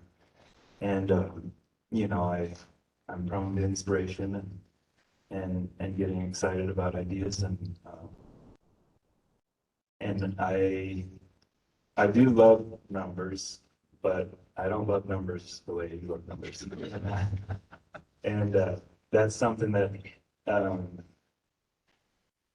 you know, I don't know. It seems like more of a risk to me in terms of just, oh, I don't know if you're gonna vote for bike trails and or a pump track in maybe a different location, like I would feel like Steve would, that I really want to see happen. And And yet I do feel that you could be a really fantastic complement to where we're at now. And I also share what Eric, Trustee Coombs was mentioning in that, I thought it was an easy decision and we were gonna, roll out the red carpet for you, Steve, and I'm glad we had a chance to connect in the hallways there. And I feel like you appreciate what I'm up against right now. And, this is not an election. So, and we decided to do this by appointment as opposed to an election. And, therefore, I feel like us as a board, it is a matter of making an appointment based on who we feel is going to be the round out our team. And I do really want for us to be thinking of ourselves as a team here, and I want us to be able to kind of capture some of that spirit and fire that Gene was bringing, and start moving the ball down the field and getting these projects underway and putting this police department thing in the rear view ASAP and getting on with the bigger business of our infrastructure to give some credit to Riley and so on and so forth, and all these other projects that we have opportunity to build out. So, I mentioned to Tom once a point, Nicole and Steve, and at the Billy in the restroom, and he said, well, it's not in the code. And I said, well, we read the code. So that's my suggestion. I figured it'll get shot down pretty quick though. So that would be 6 plus 2? Makes It's an even number. Deadlock. I said the same thing, and Jesse's replies, thought-provoking for sure. Which is that we should be able to make decisions. Better than the number as we walk in the door. Yeah, it's not an odd number that we're going for. It's a decision-making capacity that we're going for. And we've just always relied on an odd number to achieve that end, but there's more ways than one to come to a decision. Yeah. I think it's in the Colorado Municipal Code that we have 6 plus 1 or 4 plus 1. Well, we're a statutory town rather than nominal, so we have to follow state statutes on the makeup of our board. I don't know exactly what the code is.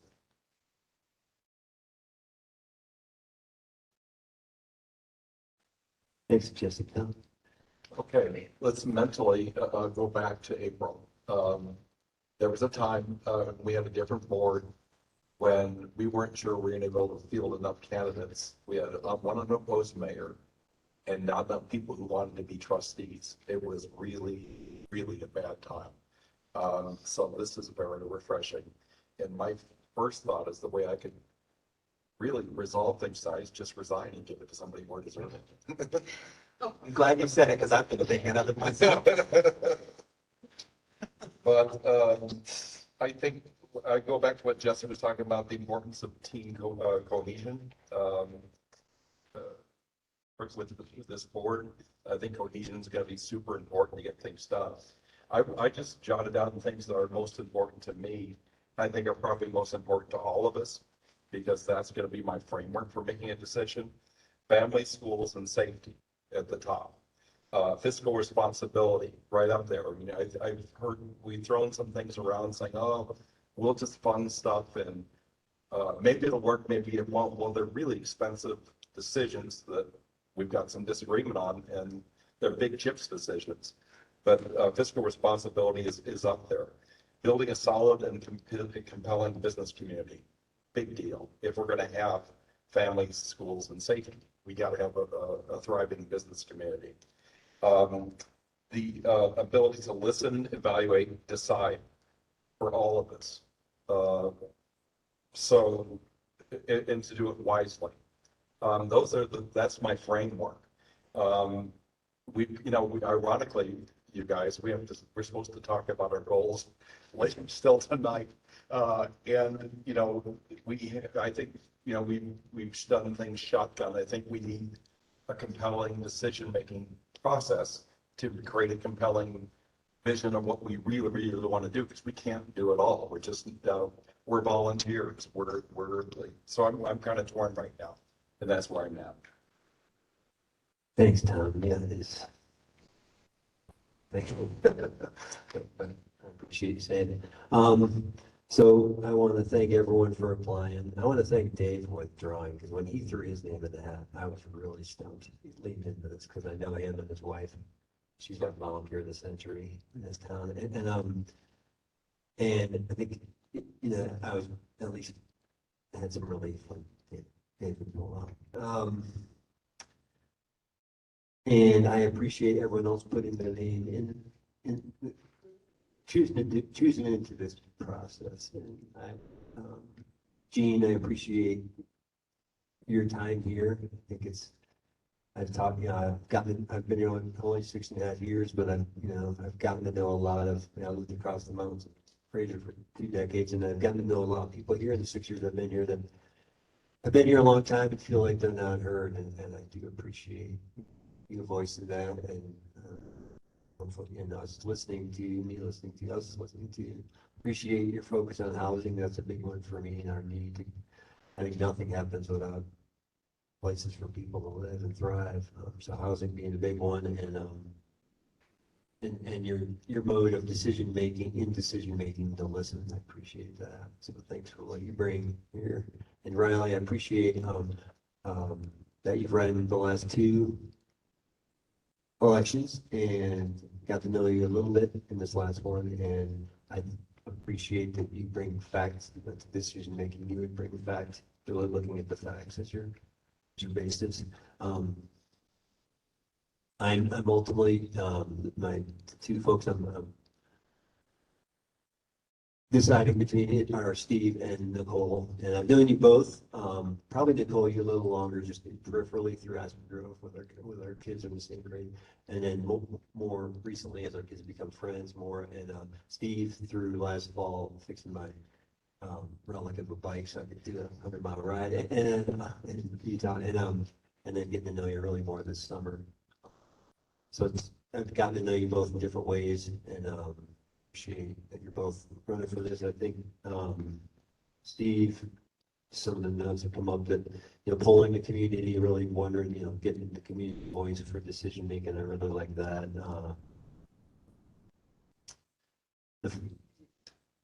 You love this community, and you're coming at it from a place of someone in the workforce who really works in town, and someone who's a renter. And I think that's a good perspective. And we do not presently have one for unless I'm mistaken. And Nicole, you bring a lot of really good analytical skills. Your resume is impressive, and it really does shows a lot of what we need with budget and decision making. Talking about you've run teams in the past, and a lot of things you laid out. Kids, we prioritize kids, opportunities for making this a town where people can raise families and make it good. That's one of my big things too, is making this a place where my kids can grow up, as well as a place where other families can thrive. So I am torn as well. I think one thing I will say, I think about the lawsuit we're still weeding through, and I agree this is an appointment, not an election, but I also feel like we can't ignore what happened in the election. And I weigh it pretty heavily, actually. I did run for 3 months, and I got a lot of votes. And I also think, one thing I'm thinking of, I'm torn. Well, I lean towards Steve, because another thing he brings from a place of diversity is you guys don't have kids. I don't know if you will or won't, but you presently don't. We have a lot of people who live in town who don't have kids, and you're renting, and you're in the workforce in town. So that is one thing I see as diversity we do not have on the board. So presently I'll lean towards Steve. And it's hard, and I hope no one takes it personally, and I'm stressful about that, but I can't stress about too much. And I'm asking whoever doesn't get appointed to the board, or really to this board, to think about going forward on any other boards or commissions. Mayor Billy, would you consider allowing the applicants to kind of provide a closing statement? There's a request to do so, so I didn't know if you were able to. Thanks for the request and yeah. Do you want to start? And we'll just go through, or we can just go to the same list, Mayor Billy, does that work for you, just to go to the same? Yeah, we'll just, Steve, yeah, Steve before us. I appreciate, it's obvious that this is very personal to all of us, that we are friends also. I would just like to say that I would like to see, personally, I would like to see 7 members on the board. It's the easiest way to run it. It's create a portion of the issues. We'll put together a very personal, strong presentation. If it gets to the point where we are deadlocked,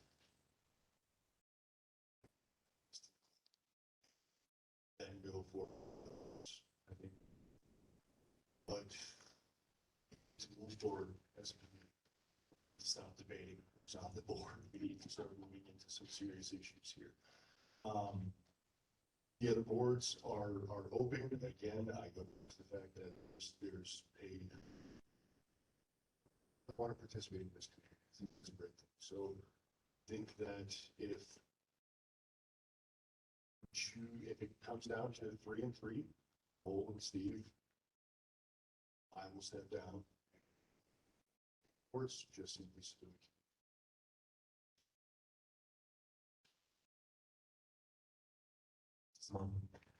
Thanks, Steve. Gene? Oh, thank you. Sorry, I got my last names out of order. Riley? Sorry, Gene. Riley?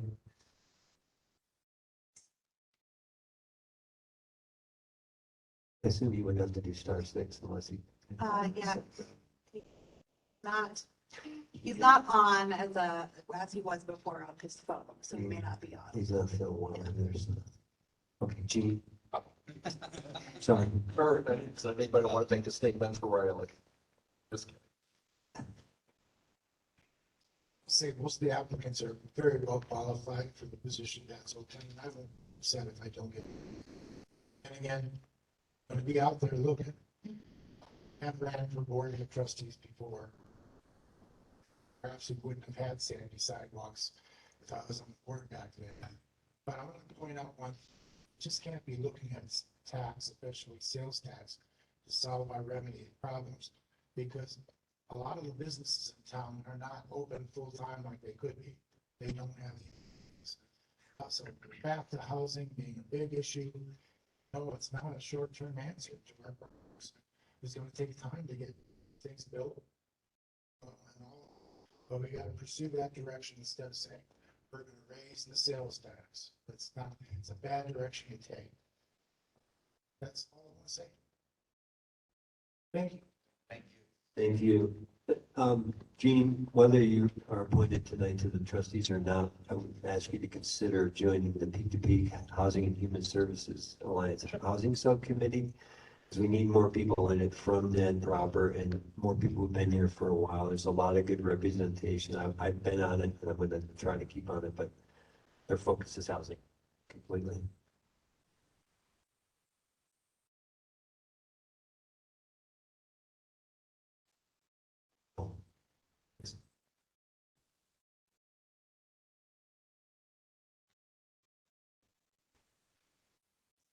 Appreciate everyone being open and listening and considering someone who maybe wasn't as visible before, but I promise I was always there. I was always kind of looking and listening and waiting for the right opportunity. Riley, I'm coming to you for infrastructure and your ideas around that. Steve, I need your ideas on outdoor and recreation. And don't worry, I would buy bike trails for sure. Jean, your passion for housing, right there with you. For education and going back to, Tanya and what you said about keeping kids and families up here. We also have a little bit of an image problem. Netherlands, you know, when our schools are ranking 4 and 5s, out of 10s on the, you know, the school grades, right? That affects people's perceptions. So we gotta work on that. We gotta help with that. Because we have incredible teachers here. We have an incredible school system. But we do need help, and COVID impacted that. COVID impacted the rate at which our kids are learning. And there's a lot of work that we can do with that. But ultimately, I'm kind of in it for the long term. These things do take time, as Gene says. He's been here 41 years. You know how long this stuff takes, right? And so we all kind of have to be into it for the long run. And I really appreciate what you said, Jesse, about us being like a team. I think that's a really important concept. And I think that people in the community are looking for that. They're looking for some folks to just stop the bickering.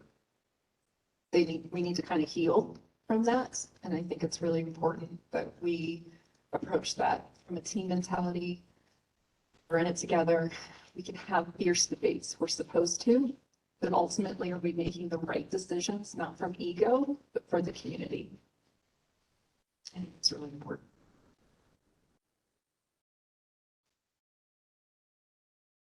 Thanks, Nicole. Appreciate it. Miranda, I think we would seem to be at the point of I would like to make a motion. motion. I move to appoint Nicole Sterling to the Board of Trustees. Second.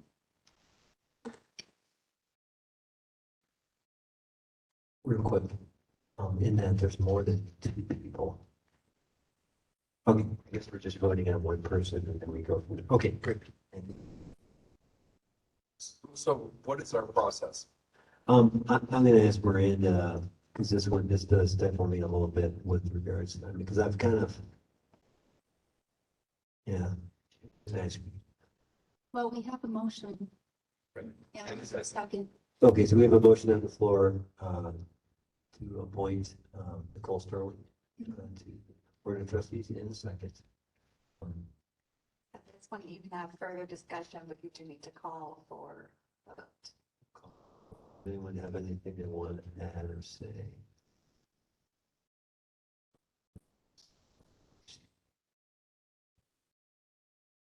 Yeah, I just want to say that, you know, the 6 of us and soon to be 7 of us that are sitting here as citizens of Nederland for a brief moment in time in the grand scheme of things. And much more important than the decisions we're making and the time that we're taking to go through these meetings is the strength of the bonds within our community and then within our citizens at large as a whole. And when we're not BOT members anymore, we will be also citizens of Nederland. And I think, and I feel that this process, what we're doing now tonight, right now, is remarkable. And what you just stepped up and offered, Steve, is amazing. And I hope that we can leverage that sentiment and let that be a moment that strengthens our community and our relationship to you, and that we can retain you as an active volunteer and contributing community member, you know, fixing my bike and giving me good ideas about how we can build an awesome biking community here. Should we appoint Nicole, which I'm going to, you know, your candidacy and your presence is felt and appreciated by me, and I feel the rest of us on the BOT. Let's build on this. Let's not let this, you know, let's not let this be the height of your engagement and presence here within leadership in this town. And let's work with the youth. I'd love to see you get on another board, and I'd love for us to continue to work together, continue to influence us as a board here as well. One thing I want to throw out there is that I ran for trustee 2 times in a row, and got elected the second time. So there's an election coming up in a year and a half. And I would encourage everyone who is applying today and does not get appointed to run in that election, April 2024. There will be vacancy. I just want to say here to everything I just said.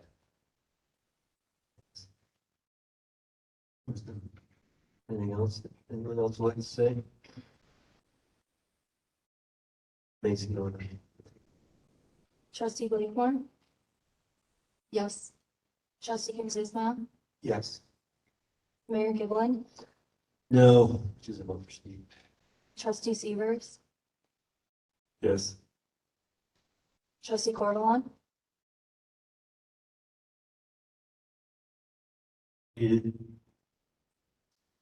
What, I'm sorry, what's that? So there's a motion on the floor to appoint Nicole Sterling. Yeah, no. Second, and we're looking to vote. and Mayor Pro Tem Mahol. So, where we're. I have nothing to say. There are 3 yeses and 1 no. Yes. 2 no's. Two no's, yeah. Yes. Okay, motion passes. Thank you very much, everybody. Awesome.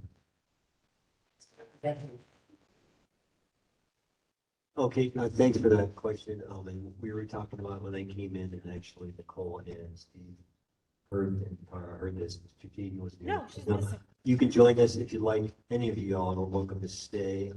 We won't be actually swearing you in until next week. There's just a few.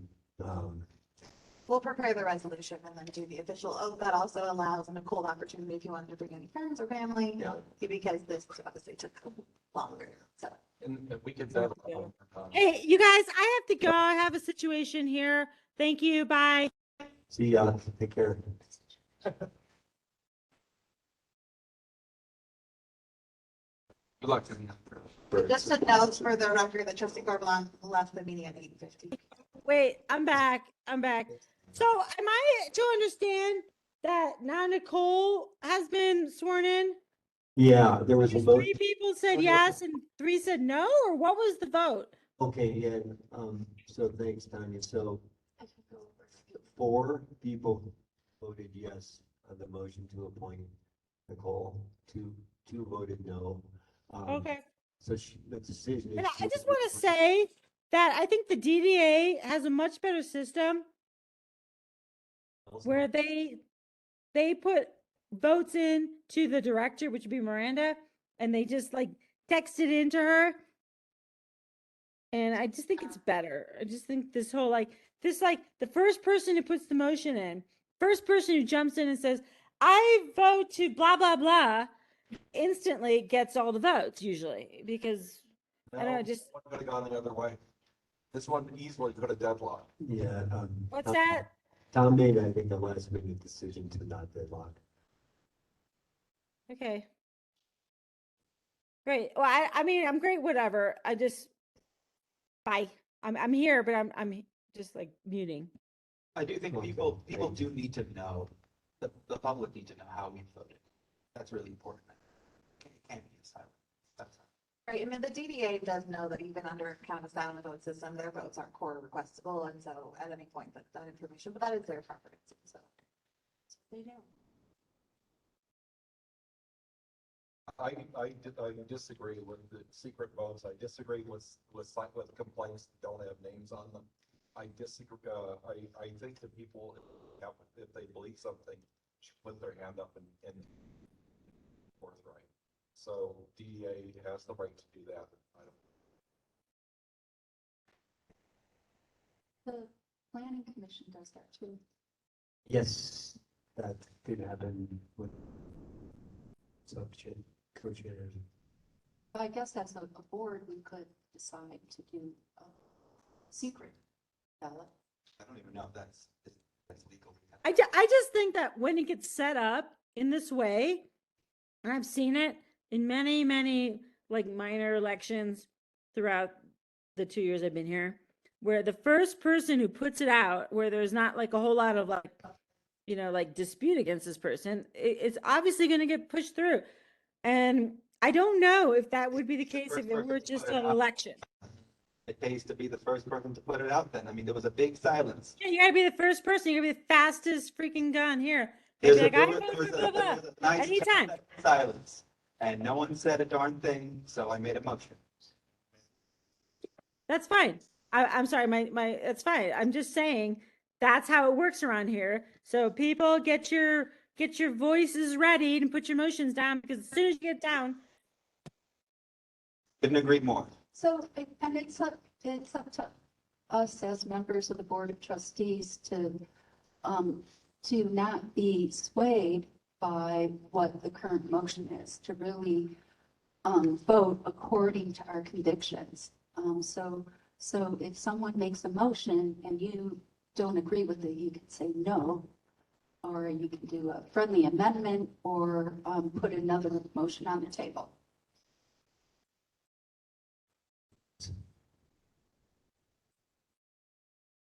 Yeah, I've made losing votes practically a hobby at this point. Well, I think it's smart that, I mean, yeah, if we were unanimous on everything, we'd be not very representative of town, so. I do not want to do what we've done for the last 4 weeks, though. I know. Are we going to discuss priorities tonight? So it's 5 till 9, and, let's get a pulse from everyone here. I'll just do a quick intro. Karen, thank you. You've done a great job pulling together people, mostly at a advisory group meeting and getting a bunch of great ideas. It was kind of a brain dump. It's really not written the way it's, we won't keep all of it, but it's really just a lot of ideas put together. So first I'd want to get a sense of how long people want to be here, and secondarily, whether, thanks guys, appreciate it. Thank you all so much. Depending on how long we want to be here, how we want to look at that document, which is really what we're Karen? Yeah, so I could start us off. That sounds good. Now, I want to just ask, these work sessions, I think 9 o'clock is the goal. Is that kind of really, we want to be done by then, or do you, I mean, What will be scheduled to? It's a special meeting, and so I said it's for 2 hours, but you can carry it forward until 11 if you so choose. I suggest 1 hour on goals, and then if we need to, continue it to another meeting. Hey, Karen, this is Tanya. I would suggest that this should have been sent as an email where we could have all chimed in to Miranda, and then it could have gotten compiled again. I feel like we're going to spend a lot of time discussing what could have been. This is, for me, is the first heads up I got this week on this document. Go ahead. Yeah, I think it's important for us to discuss our ideas about goals as a group, not send them individually and then have them. Yeah, but I know you got this information from the last group meeting you were at, but it would have been nice if you would have sent us all an email asking us what our goals were, because we can't all be at these meetings. Okay, I understand. If it's okay for us to spend some time on this, an hour, I'd like to go ahead and introduce it. Yeah, I'd like it, if we could listen. I think Karen has a process in her head, and that was just a first step, that mostly because of timing and agendas for the BOT, but definitely bringing them to the BOT is where we're at. But yeah, Karen, go ahead. Okay. So we have goals currently, and those are listed on the Board of Trustees page on the town website, and I provided a link under summary to that.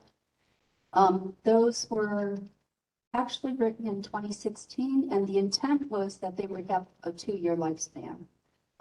But here we are in 2022, and there's a lot that has changed. Wildfire resilience is more of a concern with the increase in frequency and severity of wildfires. Tourism in our little town has increased, as have motorist traveling through to do different things in the Indian Peaks wilderness. There's interest in outdoor recreation has increased, especially since COVID. Our town survived a global pandemic, although some of our residents did not. Water resources are becoming scarcer. Income inequality has increased. Housing costs have skyrocketed. We are losing our police department, but plan to rebuild it. So that's just a few of the things that have changed since 2016. So it makes sense for us to be revisiting the goals that were set in 2016. So, and the purpose, as I mentioned, of this discussion item is to discuss as a group the priority goals that we would like to establish as a board of trustees for 2022 through the end of 2024.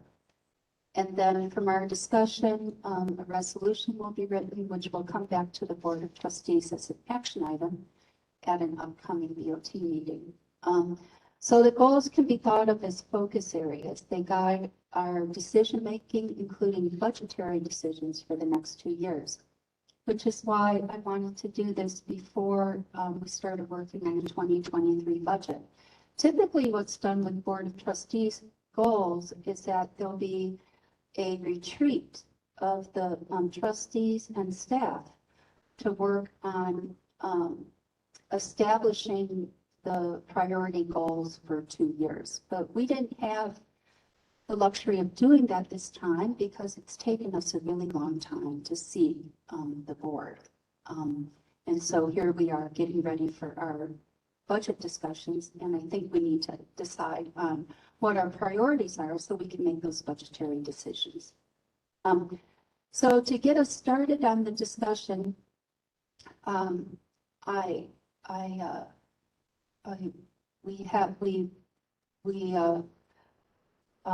talked about, brainstormed about BOT goals at the last advisory board and commission collaborative meeting.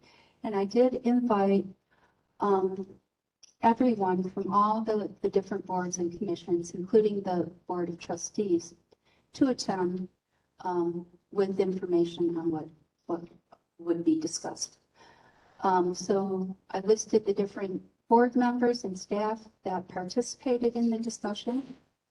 And the way this discussion worked is I handed out note cards after a little bit of an introduction and asked everyone to write down what they would like the priority goals for the BOT to be for the next couple of years, and to have to categorize those into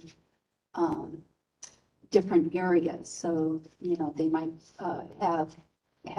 be interested in housing and think that the Board of Trustees should be focusing on affordable housing. And so they had one card for affordable housing with some information. And then we went around the table and everyone talked to their cards. There was some discussion about, well, we should exclude this, or we should change that. And I said, you know, for this round, we're just going to leave everything in it. And we're not going to be debating on what should be included or not. So I took all those goals and then I consolidated those into all those cards, consolidated them into the goals that are listed in the attachment. Get to that there. So I categorized those into 1, 2, 3, 4, 5, 6, 7 different areas. And then civic engagement, community planning, diversity, equity, inclusion, housing, infrastructure, public safety, and sustainability. And left in all the details, those turned out to be like elements of the goals, like specific steps or specific categories within a goal, or initiatives, so projects, programs, policies. So everything is here, and what will the resolution will include only goals and not all the goal elements and initiatives. So, if everyone has had a time to look at this, I'm not going to read it. And instead, what I'd like to do is to hear from each trustee on what they would like the board to focus on for the next 2.5 years. So the rest of 2022 through 2024, I guess that would be 2.25 years, 2 1/3.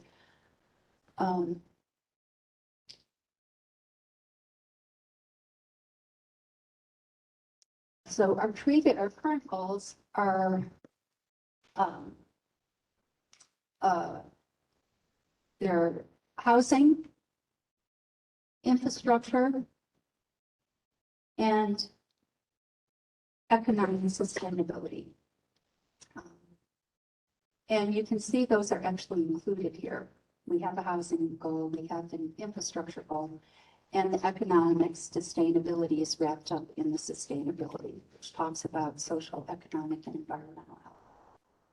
So Tanya, I'm wondering if yeah, I definitely have something to add that wasn't on your list of things, which I can't believe that nobody mentioned. But for me as a trustee, in the past 2 years, I've been here and I've been no traction, nothing, no action is the second bridge. And I feel like we are, really vulnerable without an extra bridge. It doesn't have to be a full-time bridge. It doesn't have to be, it could be a third lane on our existing bridge. There are many options, which I have brought up in past meetings. I would love if somebody on this board actually cared about it to help me come up with a plan for a second bridge. We don't need a traffic study to tell us that we are vulnerable. My second issue that I really would like some action on is the Parks and Recs department. Yes, we have got that little whatever gone, the grant, the go-go, fantastic, super duper, thank you very much. But like, if we want people to come to this town, we need to have stuff to do for kids and adults likewise. And why we have $120 some odd $1,000 sitting around for the past 2.5 years waiting for a trails map to get finished. We need to spend this money. Like, it's just sitting there losing it.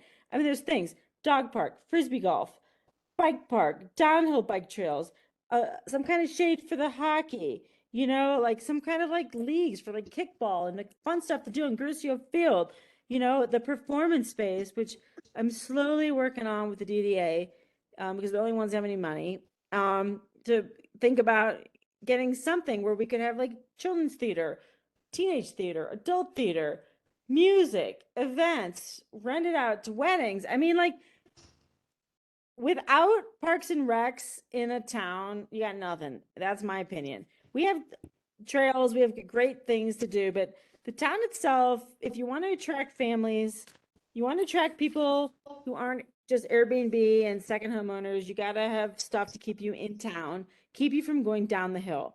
The third thing is the water situation, which we talked about today.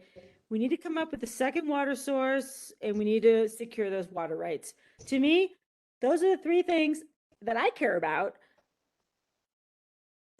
Bridge, second bridge, Parks and Rec, get it going, do something, and the water. And that's it. That's all I got to say. Those are my priorities. I hope somebody on the board can back me up and we can work together and get something done. So I just a couple of things, Tanya. The goals that we have here, the draft board of trustee goals, that can all change. I mean, I read those. Okay. It sounded like a long wish list. Yeah. And what I'll do is I'll take notes during this meeting, and I'll incorporate those into the document. If there's anything we want to remove, I'll go ahead and remove it. Those are the three things I care about. That if we got those done in my 2 years, that'd be freaking it's impossible, for one. I've seen the snail pace of how things work around here, but Like, I just wish somebody would back me up on the second bridge. Well, I thought you talked about this at Jupiter Park when we had this, the multi-board meeting, advisory meeting, that you, was that third lane, to me, it seems. The third lane, we can get a so third lane much that bridge if easier we to cut get out that over the pedestrian goal. walkway. Yeah, I well, just wish, yeah, I just wonder if that would be an easiest way to get it by the county, the state, the county, whoever. it's CDOT. I don't know how this all works. Nothing ever happens. All I gotta say, I've been here 2 years. Nothing happens. It's frustrating. Nobody cares about a second bridge.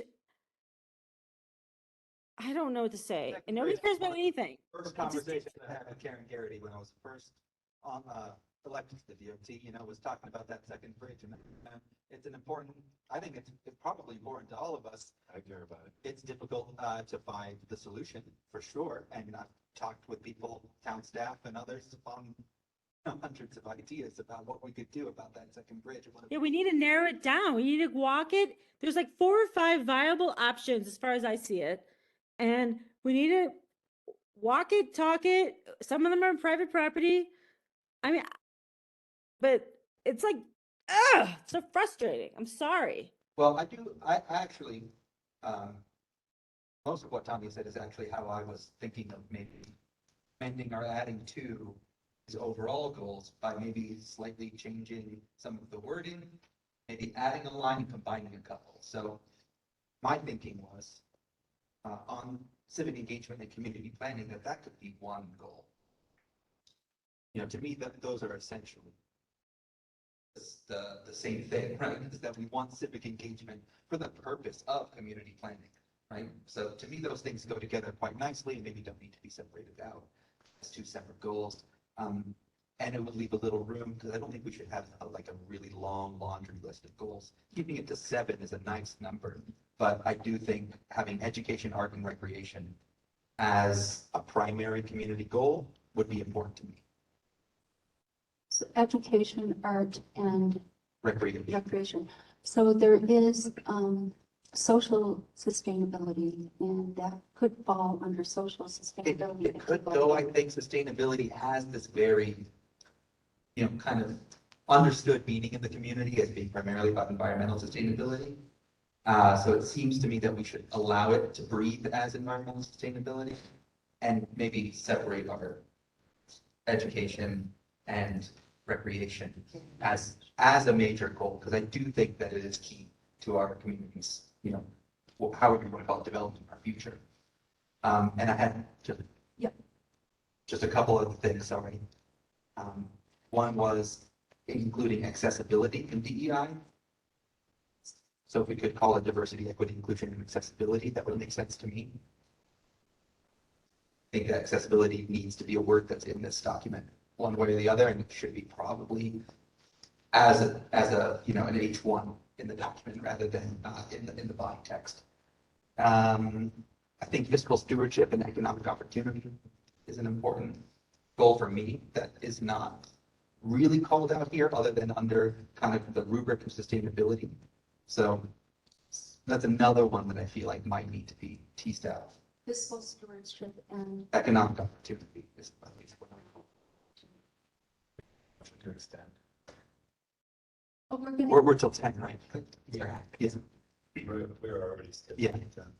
Well, right, so what was in the calendar invite was just what these are typically for. You can start, this would be structured like a normal meeting to go until 10. so what I'll do after this meeting, I'll incorporate all of our comments, and I'll probably notate which ones in the goal elements and initiatives are from the BOT versus from the advisory group. Oh, okay, and then I'll just send it out in email to everyone. I think that will be okay, so I can get comments back and revise. Thanks. So I also thought that public safety should be expanded to public health and safety. Health is not called out explicitly as a headline here, and I think it needs to be. And I think we've made great strides actually since I've been on the BOT in terms of being able to move in. And I was canvassing for that at the farmers market. bi-weekly until it finally happens. So these kinds of things, I think we need to call it out, that we are making progress, because that's another thing that the community gets frustrated by, is that we're not effectively communicating when we do make solid progress on things, that we are working to solve problems, even though it's slow. So throwing that up there, I think would make sense. And then the last was putting water somewhere near, closer to the top of our priorities, whether that is included with infrastructure or public health, or however we want to do that. I'd be happy enough to see it with infrastructure. I think that makes the most sense to manage by public works, but saying infrastructure and water or water rights or something along that line. Those were my main notes. I mean, I have 10 trillion bullet points that I could add, to the kind of breakout version of it. Feel free to send me anything you want. But I'm thinking more in those like 7 or 8 main things that we're saying, and those sentences, I would like to craft those sentences based on the titles of them to make sure that they reflect each other. So once we decide what are those priorities that we're going to vote on, then I'd like to fill in with the sentences, but I didn't start doing that yet. Okay, great. Well, I'll probably work with you on the sentences, because I've seen what you've written before. I think that'd be good. But yeah, I think what we're trying to get at are those top level goals, and get those right. And then the projects that would fit into that is something we could work on. Yeah, second bridge, obviously infrastructure. Right? It could be at the top of the infrastructure list with water. That's kind of this is kind of the structure of the Vision 2030. So like we started with goals and we went into subgroups. Hopefully it won't be 10 trillion. No, we're just gonna have the goals in the resolution, so the other stuff we can put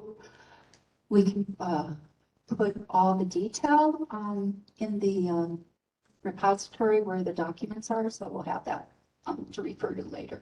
And as I'm always saying on this board, and so obviously I would like something like this to be included, and I would absolutely help in drafting it, would be some kind of overall statement that articulates the interconnectedness of all of these goals, right? How these things are mutually supportive of each other and really can't be siloed off, right? Like when it comes to recreation, of course that ties into public health, right? And it also ties into sustainable economics. I mean, if we can't get people to work and find a place for them to park, then they can't work there and we don't have workforce, right? So like these things all connect together, I think, in really meaningful ways. So stressing that as part of this board's vision is something I hope we can do. So, in the resolution, there's always those first statements that explain the rationale. Yeah. The whereas, why are we doing this? Whereas, and those would stay like our values, from which these goals are supporting values. Thank you. Yes, you can. I agree that I think we're getting them into buckets is super important. Everything else will sort out. I don't know where this is going to fit, but I mentioned it. Whoops. There we go. I mentioned it earlier tonight that there's a lot of parcels coming up onto the market. There are every 20 years something like this happens. And, we got Carlin Meadows, Arapahoe Ranch, Woolton, First and Second Streets, Lakeside Side, Streamside, Ridge Road, Town Shop, even Rasham's land next to Town Shop. It fits into infrastructure, yeah. But these are big chip things that probably belong there. Just going through, because I independently made my own listicles. I was gonna, instead of doing a report at the September 20th meeting, I was gonna go with the things that I wanted to work on. And I think that essentially if we get our framework right, I've got some things to add, but they're all gonna fit into the buckets we're talking about. And so I think we're good. Do you think that fits into community planning? Yeah. Maybe the Probably external. Yeah. These are, when I was thinking about running for this board, I met with, the guy from Eldora who did so much, Scott Brunchen. And, in 1 2-year term, we got a new post office. new schools, new, fire department, Mud Lake got developed, Caribou Ridge got developed, all of it because of, it was one big boom moment. I think we're coming into a big boom moment right now. Yeah. Well, I also think that annexation policy that you've been hammering away at for, I don't know, nigh on 8 months now, is going to be a big part. Came up once or twice while we're walking along the boards Yeah. today, yeah. So I think this is a moment in time. I don't think we're gonna resolve it tonight, but we have to get our structure right. I think we got the structure right. So could you elaborate on the parcels and how that fits into goals? I think that we've got, all of the goals are gonna be framed by where we put them. And this is what Brunchen told me at the time. He said we knew what we wanted at our core. We didn't know where to put them. And in his case, they sat down on a Saturday and they brought in federal, state, county, and local government, and they horse traded until they had what they needed to have done. I think that, I think we're gonna be able to, I agree with what Tanya said earlier, that we have to be really super careful to choose things that we know we can do. Otherwise, we're just gonna be scattershot and wasting our time. But I'm saying underlying all this is one big opportunity that I think is not going to present itself in the future. Okay, and who is this person getting together, federal, state? I kind of missed This that. is going back to 20 years ago when Scott Brunchen, who was mayor at the time, did all this. Okay. And so they as a board, and he was only on the board for 2 years. Okay. But it was, I had a long talk with him a couple of years ago by the river in Eldora, and he told me the story. I asked him what skill set he had to do this. He was, well, I was a tank commander in Korea. So that helped, but it, it bent a lot of people out of shape. But I think the board came together, took advantage of some, in this case, parcels that were going to go one way that once looked as a tapestry, turned into something remarkable that we're living with today. And the town would have grown up very differently. Development would have happened very differently. Mud Lake had been turned into residential. Yeah, Mud Lake, the town, old town shop, the new town shop site.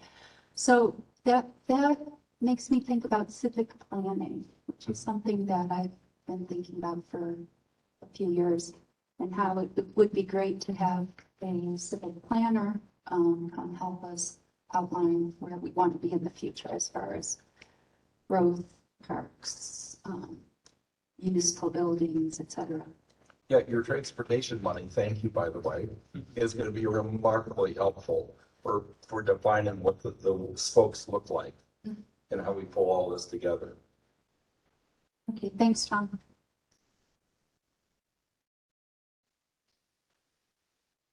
I think, I know that the biggest priorities I have are water security. It almost trumps everything the more I learn. Bad term. It almost over, yeah, it is. It just kind of everything else is a little bit minor in comparison. If we don't have water, a lot of these other things just don't much.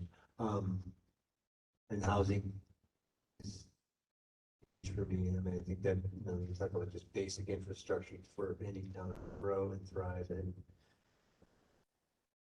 survive. It's got to have water and it's got to have places for people to live, be able to live.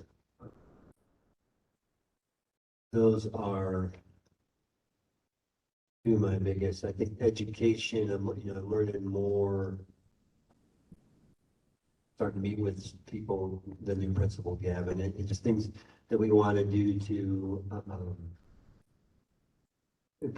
improve on and stabilize, and know we're going to have K through 12 options at the minimum. School here, and think education is another huge one. And I think with that goes, I really like to use that someone. Eric said education, arts, and reception and recreation. I mean, and John at the bottom over talking to me about that too. It's like we really need more kids, more resources for kids from the ground up, and definitely we lived it completely. Having to figure things out for Una from birth until 2.5, and then school from there. But just things that kids can thrive in from young ages on, that more opportunities, so that people just choose to stay here, choose to move here, choose to be here. Want to explain the second water source? Is that a possibility? I mean, we get all of our water from Middle Boulder Creek. I guess Tanya brought that up. Second water. I think we're going to talk about that next week Good call. with Aaron. So Yeah. let's not waste too much time tonight. Good call. He'll lay him out for us, I think. That's how he did it a couple years ago. Okay, thanks. You're right. Next week will be better because he'll tell us what that is. It's definitely a priority though. When you put in your priority, water, yeah. 100%. Does anybody care about a second bridge? I'm just wondering. Should I just forget about it? We do. I think your Nobody cares. Nobody wants to push it. Not a priority. I think your idea to make one bridge bigger might be the more cheaper way to get, the more effective. Okay, you're gonna lose the sidewalk. Is that okay with you guys? I don't think we're gonna decide tonight. Okay, because you're gonna lose the sidewalk if you do that. The bridge might be the way to go. I just don't know what kind of environmental. More bridges. 2 more bridges. What's the I third? just don't 3 bridges. understand why this doesn't seem like you're talking about more housing and this and more water and everything. It's like you got to move people, right? Like you can't put more people in this town if you can't move them from one side to the other safely, guys. Okay? And that's just killing me. So yeah, I think looking at everyone and they're all shaking their head, yes, that we need that second bridge or third lane or second and third bridge. And we'll be looking at this when we do the transportation plan. But Karen, that won't be done for like 2 years. The 2023, what was it, 24? What's your projected? I mean, like, we need to start looking at this now, like 2 years ago. That can be as soon as like a year and 3 months. But yeah, we can look at it sooner. I'm just putting it out there that, that'll be something, a part of the plan. But when let me just say one more thing because it's so frustrating. And it was like, somebody had said this during the parking. Can Karen finish her? Yeah, you're interrupting me. Oh, I'm so sorry, Karen. Thank you. Yeah, my impression is that many of the vehicles that are coming through our town, they're coming through to recreate in the National Forest and Indian Peaks, and they're just driving through. They don't really want to be stopping, and so I think someone else brought this up earlier, but I think we'll probably find that we need like a bypass for those vehicles that don't go through town. Yeah, I mean, we needed a bypass for a long time, but, fundamentally, we don't have the land to build it on, right? And it's not that we don't own it as a town, right? So that's a problem. And CDOT owns the road that people do go through, not us. So we're up against some things here. I will support any idea that you have, Tanya, for building a bridge. I don't know how. In many locations, a bypass, like a business loop. Yeah, that's my thought, but I guess we don't need to get into details now, but I like to keep all of the possibilities open, even if there are some roadblocks. And even for getting the grant money that we would need, because it would need to be grant funded, we could not fund it ourselves at the time, right? It would need to be grant funded. That's a reality. Yeah. To get that grant, we need information. They're not going to give us a grant just based on our claim that we need a bridge, right? That's not a strong argument. So the traffic study, the transportation study is going to be very helpful in terms of applying for grants. But the problem is we really can't sleep on it. Like when that study is being done, when it comes out, that's what's going to be the most valuable. If we don't do anything, we could do research in between this time and figure out where we want that bridge and where, like in this next year and a half, while this traffic study is being done, we know that this is an issue. So we could have all the legwork done in between, like just like general research. Where we would choose, there's a few spots. I didn't thought about like a business bypass. We talking like a giant over like clover leaf above the town? Out there, yeah, on the west side, the bridge that's currently there. on the You west mean side. the frog pound? You, Through Old pardon? Town? The Frog what? pound? It's the old mill, what's it called? The mill. The frog pond, the old mine? No, What? around those town. You have to go around. So I don't know how you cross any other way. Somehow you gotta cross the creek. yeah, we're kind of getting into implementation. Yeah, good point. But, you know, Yeah, I just think that's, okay, well, I forgot I was gonna say it before when I was interrupting Karen, but, all right. Nothing. Yeah, no, go for it, Tanya. It's your turn because you did. No, I can't remember what I was gonna say, so it doesn't matter. yeah, you sound very passionate about this, Tanya, so maybe this is something that you'd like to, kind of Yeah, spearhead. but I can't do it. I can't do it on my own. Like I need another person to help me. And the last group of people did not want to help me. Nobody seems to care that they don't realize this is a big deal. Like water is a big deal. This is a big deal. Before you can develop this town, you got to get your infrastructure in order. That's all I gotta say. Something that we can vote on. You can't just say, well, we have to care about things. Someone has to write something. Tom said you know. Well, if you don't care about it, that's fine, Eric. So write it, Tanya. I'll vote for it. I'll vote for it. Tom said you Write it up. Eric, Tom said you know. The, on infrastructure, I think a lot of us, have learned over the last few years, working from home, how much internet sucks. And I think we really need to look at some of these broadband grants. There's a ton of money out there. It's available, we should get it. Yeah, and we need to talk to the various folks. Something's happening, Peak to Peak Alliance. Roadmap to Recovery was focused on broadband, so there's going to be a peak-to-peak collaborative work on that, and actually probably spearheaded by Gilpin County because they have more resources, and then Nederland will be able to tie into that. So that is. Right. And are the providers involved at this stage? We've had some providers involved that Ray Rears has been in contact with, but we're hoping that the Northwest COG can help us. They've got a really robust team that's focused solely on broadband. And that's one of the findings that's coming out of Roadmap to Recovery, which we'll bring to you in a couple of weeks. So you can see kind of the strategy that for the path of moving forward on broadband. Is Northwest COG, where's the It's Northwest State? Yeah, it's the northwestern part of the state. We're a part of COG, so the Denver Regional Council, so it's the Northwest team. But we'll bring you the final plan on Roadmap to Recovery once it's done, probably end of October, beginning of November. That has a well outlined plan of attack that really has Nederland and Gilpin spearheading it, with more so Gilpin, since we're the only ones who don't have it. Our other peers in Roadmap to Recovery do, being Estes, Blackhawk Central City, Grand, and Clear Creek. Is that a construction grant? No, it's a DOLA. It's a DOLA planning grant. And so then from that, they link us to funding sources and support us with the application process.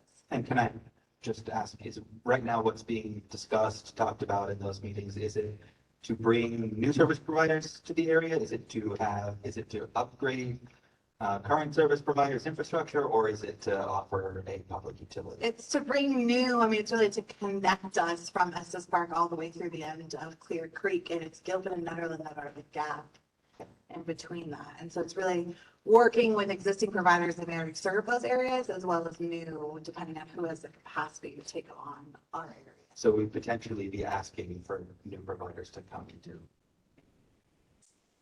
refreshing. Yeah, I don't think CenturyLink's gonna make the investment. They made that very clear. Unless we pay for it. Right. Unless we pay for it. But so Ray has been in contact with new providers that he feels very, and I don't know the names off the top of my head, but he feels very strongly that they might be the right fit for Nederland and Gilpin County's needs. Yeah, because Longmont's, public utility has been like a big hit.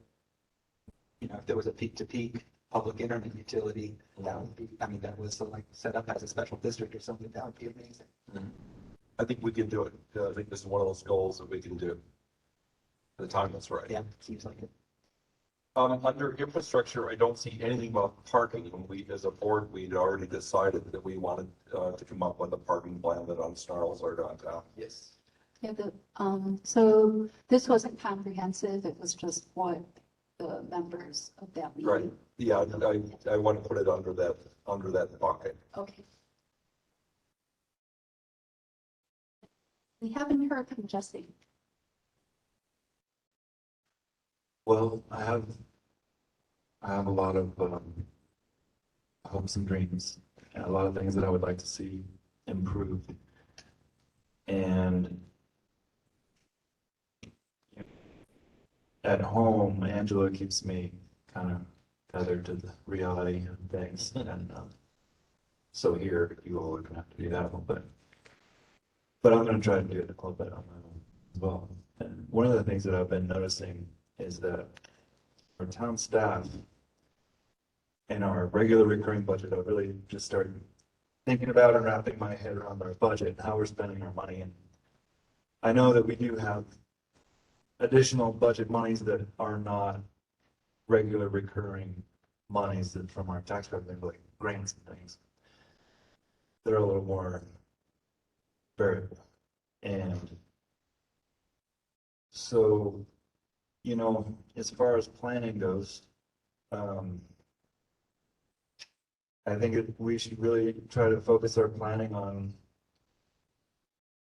having a really good plan with our regular recurring money and having really good grounded goals as to how we're going to manage our regular recurring money, because that's our foundation. Me being an earth worker, you know, earthwork, I'm always building foundations and trying to build on solid ground. And I think that's our foundation, is that, you know, roughly $2 million plus. I think, Aaron, you corrected that. 3.5. 3.5, so that's great. So I think we need to take that 3.5 that we can relatively predictably count on and have a really good solid plan for that primarily, because, you know, we went and met with our water treatment guys this morning, and there's 3 of them, and they're managing our entire water structure. And we have one day, if there were some kind of disaster where we'd all be out of water, or if they all drove away in the same truck today. And we were like, after that meeting, we just said, oh no, don't let them all drive in the same vehicle ever again, because if they had got wiped out, we'd be sunk. So I would like, yeah, I would like our goals to really align with where we're spending our regular recurring budget. And I know a large portion of our budget goes towards our police, and you know, because I haven't been as detailed as Nicole and Tom are likely to be, and the rest of you as well, with looking and studying the line items, I look at the bigger picture and I see where we have our staff. You know, payroll is often a big part of any budget, being a business owner. And we have the police, we have our public works, and we have our administrative staff. It's kind of 3 big buckets of money that is regular recurring revenue that we're spending. And then the grants come in and we have money for additional projects, which is great and cool. And I think we remain flexible and agile to spend that money skillfully, but that we keep our feet on the ground and focus our planning on where that regular recurring revenue is being used every day. Because 2 months ago, we had a crisis where everyone in the public works department vanished, and I was out in the field as a contractor replacing the water valve. Anyone I could call on other than Miranda to bring me a water valve. So her and I were collaborating on what to do there. And so I want to align, and I would mention this to a few people amongst us, I want to align our advisory boards with where we're spending our money. And that means the police, and the public works. And public works includes the three categories. And I feel that it's disingenuous to our advisors, our citizen advisors and volunteers who are spending all this time, and to have them weighing in on items that have speculative grant projects that may or may not come to pass. And meanwhile, we're leaving our police department and our public works department kind of in the dark with regard to support, because our citizen advisory boards are supporting actors, not only as champions out in the community, but also in the case of the police and public works, could be relied upon in a pinch to perform basic duties. We have a fantastic volunteer fire department. They go through extensive training, and there's no reason to think that we couldn't have a trained citizens who could, I for one could step in and find a water valve at the water treatment plant, or know how to shut off a water main in the event that one of my workers breaks a water valve while digging. So I really care about parks and bike trails. I want to make really cool things happen. I definitely would love to see a bridge happen. Sustainability is great, but we need to have a way of measuring it. We can say we want sustainability all day long, but what does that mean? How do we measure that? How do we look back 3 years from now and say, we achieved sustainability? I want to have our goals be measurable. And, when it comes to identifying goals, I think it would be cool to have happiness as a goal. That's like sustainability. Is it measurable? Well, we can poll our citizens and ask them how happy they are every year and see if that number goes up. Convinced it exists.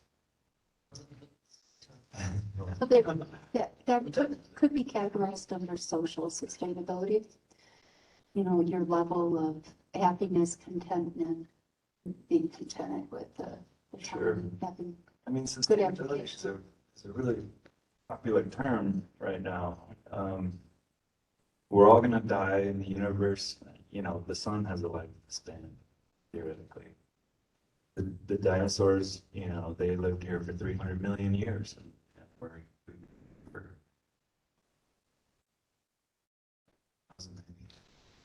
I have a question about your idea of having the advisory boards aligned with the public work departments and the police department. aligned with the money. Aligned with the budget. Yeah. Aligned with the budget. Okay, and those are big water treatment, wastewater, police department. And parks Large and streets. Streets, well, okay, so you're not saying aligned with the, And with administration. the funds that are the largest, but just aligned with the funds. So we have a community center fund, we have we don't have a police department. A street, so anyhow, and you mentioned how citizens would then be trained to, Could be. but I think there would be some liability and insurance issues with that. If they weren't. There's a lot of details to work out with any goal that we have. We're going to actually, Miranda, Jesse and I are going to meet tomorrow to talk more in depth. Really, it's kind of looking at the police department, like being a big part of the budget, public works, and football, another big part of the budget. Just starting to talk about what would it take to create these advisory boards. And this is preliminary, but I think it's a great idea because it's. No, I have my discs in my. With some of our big developments. Yeah, I'm not opposed. I'm trying to just understand it a little bit better. So, and the next question would be, what would the role of those advisory groups be? Yeah, that's great. Supportive, for one. There's a major grant opportunity that is about to sunset on the water, for example, they could definitely help with that. We learned about that this morning. Those are a couple examples. Yeah, that's what I was thinking when you were talking earlier about how the advisory boards may be working on the lower things that aren't really a priority for the town. Yeah. So aligning it with our major departments in Yeah, order it to takes. facilitate grant writing, grant support. Well, I think that we're moving in the right direction. We've had ProSap for a while, we've had Parks and Rec Board for a while, and we just have the Parks Department now. I'd like to see us, the rest of what we're doing as town government kind of follow that example. We have Parks and Rec Board, we have the Parks Department. So, and I mean, this, showing my cards, a little early, but I do intend on proposing a Parks Fund as a dedicated fund in our budget, as Parks is going to have ongoing revenue from the assets that we are kind of retaking. Net rate, tennis courts, things like that are going to be generating revenue for Parks. And I think there should be a Parks Fund dedicated to Parks so that revenue can be used to go back into that infrastructure more explicitly. So the other thing that I'm really interested in doing is reclassifying law enforcement as a human service. It is a human service. Yeah. That's what it actually is in the world. Yeah. And so I think that that question of like, does the STR money go to human services or to the police, to me was always a nonsense question. I mean, the police are human services, right? So for me, part of like this budget process, I think should be to orient the budget around our goals and to orient the rest of what we do around what that budget actually looks like. Having a parks board when you have 15,000 allocated for parks each year seems a bit ridiculous, right? But then it only takes one committed volunteer to step up, spearhead a project, write the grant, and transform our shoreline, right? So we should have, I think both provide the opportunity, right? Like having that SAB, right? Even though there isn't a sustainability fund, they can go and get grants to put in car chargers and stuff like that we couldn't necessarily get otherwise. I think that's a good thing. well, we have a sustainability coordinator now. Yeah. And I think, Which is great fun as well. and I think that's what we want to, we basically, I'm interested in shaping our future such that our sustainability board has a sustainability coordinator that it can work closely with, and that sustainability coordinator then has a relationship with town staff and can affect everything that town staff is doing. And same with ProSab, and then however, ProSab is just addressing Parks and Rec, whereas there's still water and there's still streets. And there's opportunities for the citizens to help those institutions, those aspects of our town government to be way more effective and feel way more supported and to be way more glorified because, they're not making as much money as they could get paid today down in Denver Water, but there's a reason why they're here and they love this community. This is a mountain community. I asked Miranda this morning to please feature these guys on the Instagram page and let's make these guys be our town heroes so that we can attract more people. Meanwhile, I also want to pay these guys more. So it's like, that's kind of where my interest in my heart is in terms of how we're thinking about building our budget and our goals for the years to come. And if we have a healthy human services advisory board, something that I've wanted the town to have, like maybe a housing, health and human services advisory board, something along those lines. I would include law enforcement in that so that, we've gotten a lot of like very impassioned speeches and letters from the community about retaining our local police force. Well, let's get the community involved in managing that police force and discussing like how we operate it, how we build it, how we sustain it, make it more participatory. Maybe this doesn't happen again. And there's retired officers who have stepped up and said, hey, this and that, and we got these ideas and this is what you guys should be doing. And they could be chiming in on a regular basis. There may be people in our community right now who are experts in the field. They could identify a problem long before maybe I could. Right. And we can work to resolve it before we're in crisis mode. Right. So thinking about all these different new advisory boards, my one concern would be getting volunteers for them.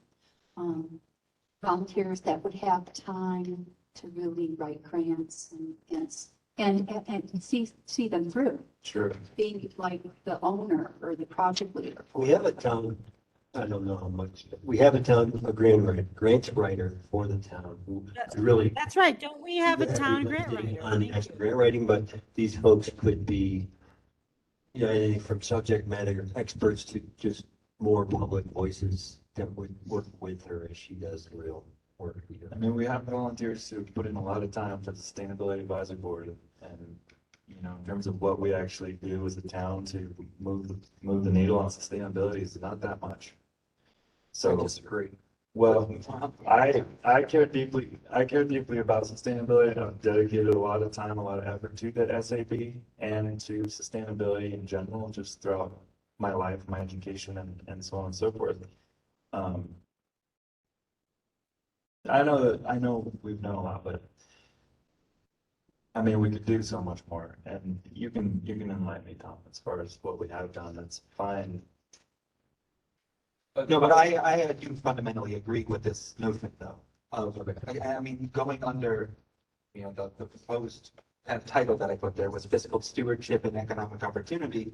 Like the idea that we realign the budget in accordance, like not necessarily the budget, but we realign our town process around our town's budget in a more meaningful way. I think that that's a really great idea. How exactly we do it, whether it's a board or not, I don't know if it's a board, right? It might not be. Might be like starting a volunteer corps for public works or something. I don't know. Like it might not be a board at all. It might just be some people who are like on call or something. I don't know what it looks like.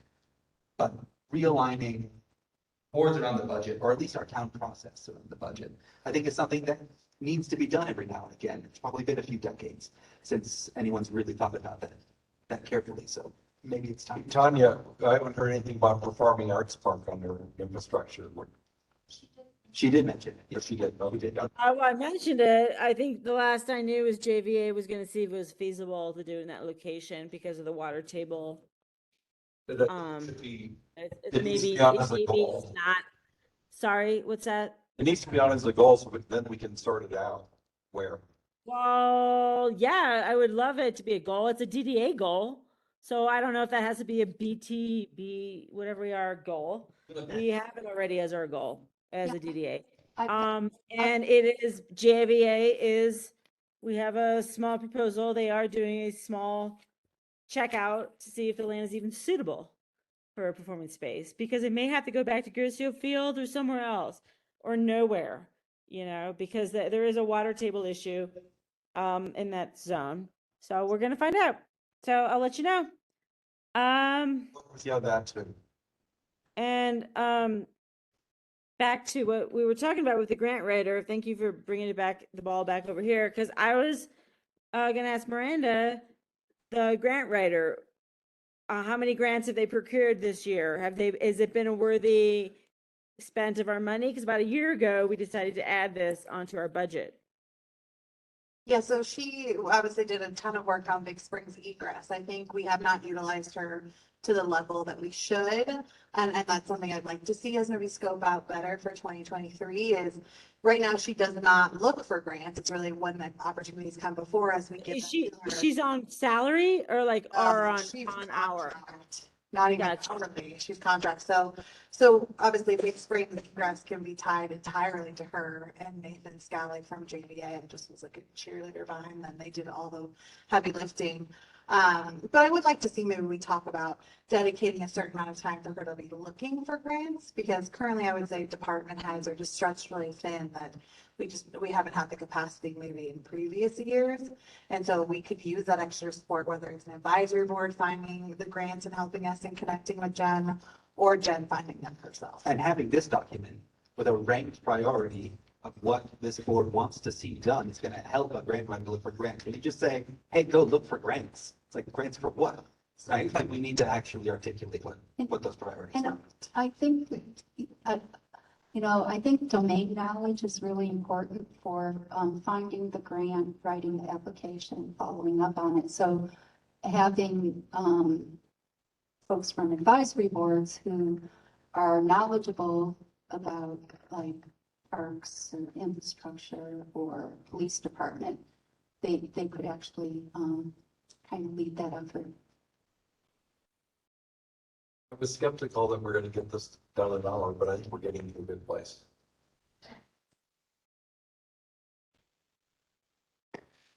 Be working pretty closely with Eric on this. Really in. Well, that's the thing, like, we were all just sitting here with just spitballing, we all have 10 trillion, like, oh yes, for what we can do to improve the town, right? It's just a matter of distilling it down to what exactly are those ideas, how do we categorize them, what are the priorities, and how do we? I think that's how our agency started with a list. I'll do a draft by you and then we'll give it to the board. Thanks, you guys. Yeah, it'd be amazing if we could get one item on this list accomplished. That'd be fantastic. Do you think that we could do a 2-year? I mean, so this is what I'm sort of thinking, like each one of these, we could break out a few bullet points, right?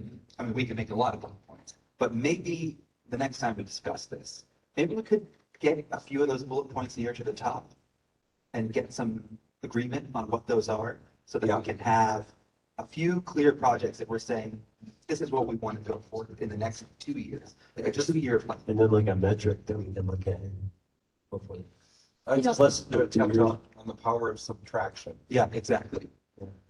My thought is, each year we look to see what kind of progress we've made on the goals. And if we have specific projects, then we can, look at our progress that we've made on the projects that we've identified and revise the goals at the same time. Yeah. And there's going to be a tough cost.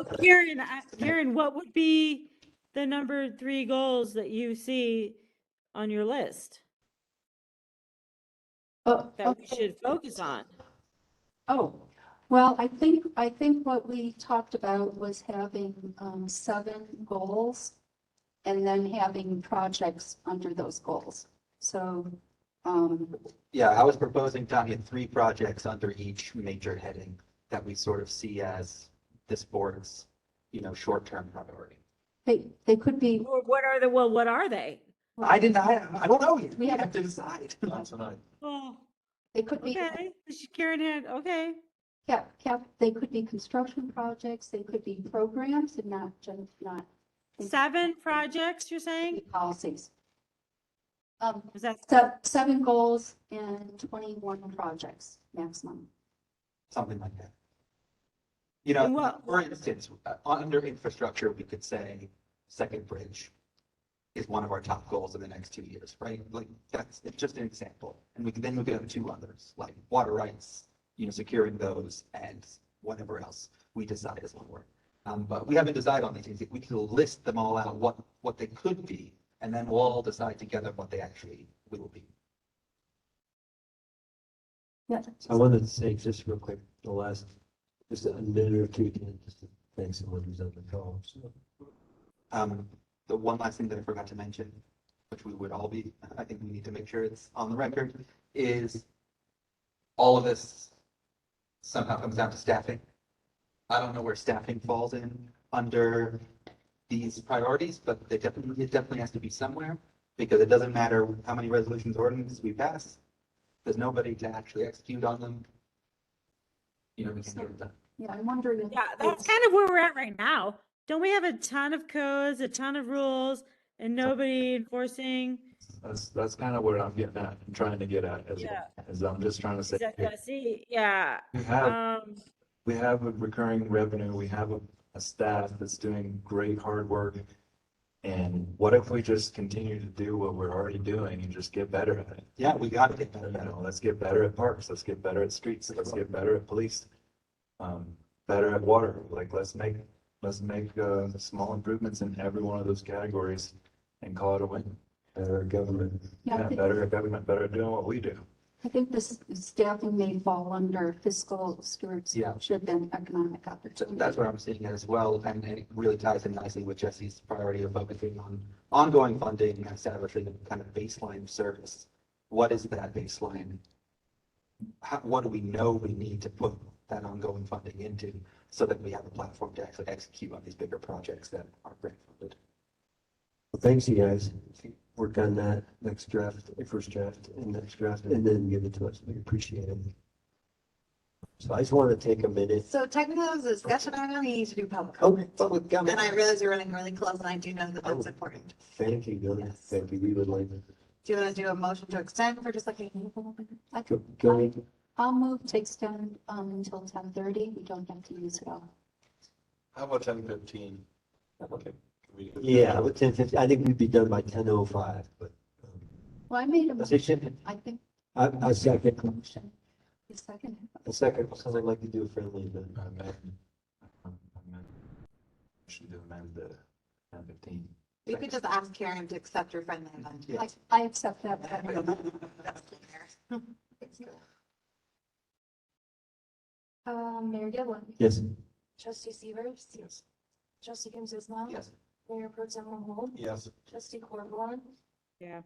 Trustee Blakemore. Yes. They got public. So we'd like to open up for public comment. Anyone want to comment on the BOT goals discussion tonight? Anybody in the room want to comment? Yeah, actually, if you would like. You also have a chance to weigh in this. Star six, if you're on star six, Kathleen, raise your hand. Yeah. If you'd like to make a comment, you're welcome to. You don't have to. It might be a couple minutes so Kathleen pulls in. So there's time.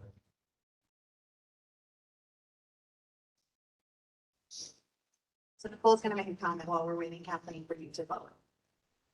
So the whole idea of, I think about it like in our corporations and big companies, there's a large goal set at the top.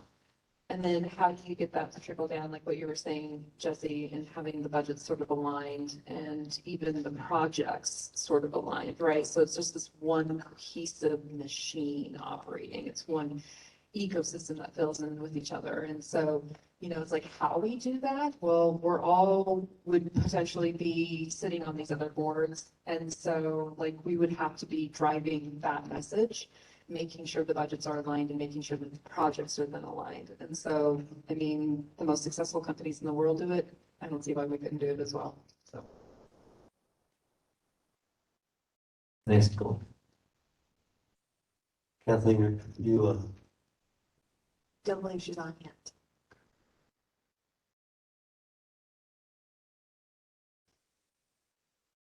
Yeah, her hand is raised.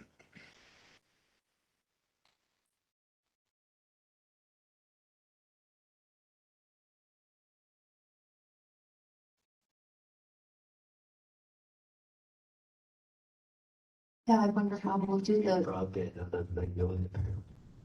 I wonder how we'll do the liaisons if we Yeah, create thought about it. like another 7 advisory boards, then we each have 3. Oh, well, let's get rid of this fourth Tuesday meeting. Look, I just want to say something that somebody from the planning commission said during one of his talks about parking, and he was like, can we not get another survey? Can we not get another advisory board? Can we just make a decision? This was me just ad-libbing it. And there is a point where nothing gets done because we have too many boards and too many, I mean, like, I would love for something to happen in the next 2 years.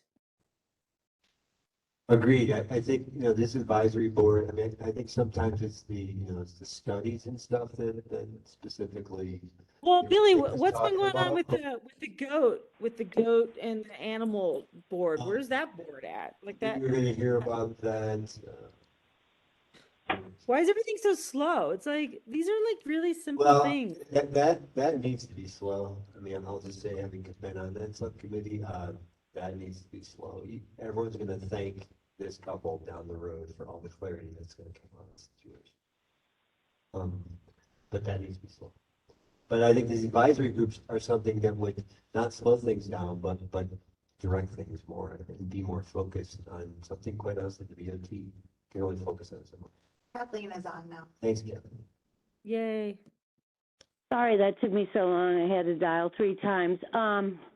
Kathleen Chipai, 31-year resident, 19-year business owner. I want to second, third, fourth, and fifth Tanya's comments about the bridge. I don't know why it keeps getting blown off. It's extremely serious situation. And when it comes to boards, what I just heard Billy and Tanya talking about, the animal board,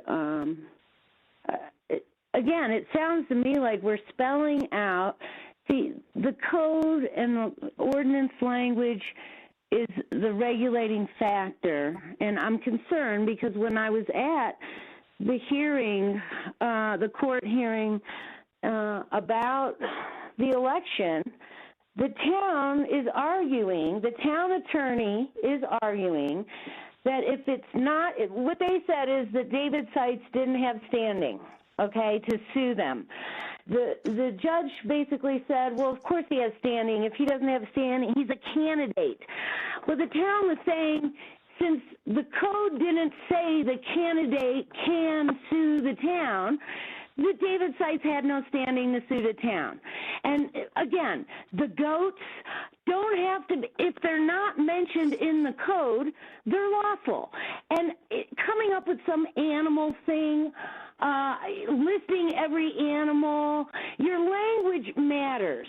And you're going to ban farming, but we want to be sustainable, but we can have chickens, but we can't have this. Can we have an ant farm? When you say farm, okay? I mean, these are the kinds of things. We don't need, the town doesn't get to spell out what everyone's rights are. This is not a dictatorship, okay? The code language is only language that regulates an activity or something to that effect. The goat people, you're not allowed to pass a law because one people had goats and you didn't want them to have goats. The code allowed for goats. You don't get to change the code because of one set of people. So I'm back to the code is there to regulate and limit us. It does not grant us our rights. We don't need to waste weeks on an animal committee figuring out what animals we want to list because people aren't allowed to have anything that's not in the list. That is not this is not the country we live in, okay? This is a constitutional republic that acts in a democratic fashion. Okay? And stop acting like dictators. And it frightens me that the mayor believes that the town code basically says what's legal and what's not. No, that's not what it does. Thanks, Kevin. It actually does, I would like to comment on something tangentially related, which is that I do think that part of our priorities, and that has to do with this idea of civic planning, public engagement. Process is very important to me. And process, to me, is how our values are measured, not by outcomes.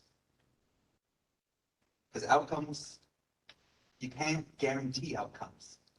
Outcomes in a democratic process are elusive, right? They're slippery things. And I really believe that if we are committed to a democratic process, that will show our values. And even if that doesn't always result in the most perfect outcome, our values will hold strong. And when things do happen and we do get things done, we did it the right way, they'll be sustainable. Because the community will have bought in, because we'll all be there behind it. So to me, you know, outcome is great. Getting things done, I put in air quotes, right, is great. But not if the process is wrong, because then it won't be sustained and we'll lose it and we'll slip away from us. I really do believe that. So, you know, I appreciate what Nicole said as well, but fundamentally, we're a government and not a corporation, right? Like, we are incorporated technically, but it doesn't really work the same way. And we are going to have people with competing priorities and different priorities and boards that have different ideas. And we're not going to be able to control all of that because there's no CEO who gets to say what the residents and what the community's priorities are, right? Like we have to negotiate that all the time. And so the process is slow. It is necessarily slow. I don't see, honestly, a better way to do it. And, you know, Kathleen is absolutely right. If it's not in the code, it's not regulated, right? Like that's how law works. And it's important that we understand that and that we also do go through a process in order to determine whether or not we change it. Right? Because if we just start changing it on a whim, that's when things get messy. So I don't agree that we're wasting time having a subcommittee on dealing with the animal issue, because I think that that's part of the democratic process. We will come, hopefully, to a particular conclusion on that. That, you know, I have an idea of where we might go, but I hope that it ends up correct and right, and it's fair and equitable and just. So yeah, that's what I have to say about it. Process to me is everything. Outcomes, I'm not convinced that they reflect values as well as process. Thanks, Eric. Any more public comments? Hearing none, I'd like to go ahead and close this item for tonight. And I wanted to just other business or other. I wanted to thank. I see Chief Feinloven, you're on. I can see. So I want to thank you for the work you've done for the town, and you've got a few days left in the work you're doing to complete some of your work. But I want to thank you for the work you've done for the town. And I don't know how many years exactly you've been here, but I know it's been years, and we appreciate it. And we appreciate you working hard as parents to navigate, you know, some rough months, these last few months, and appreciate your work and wish you the best.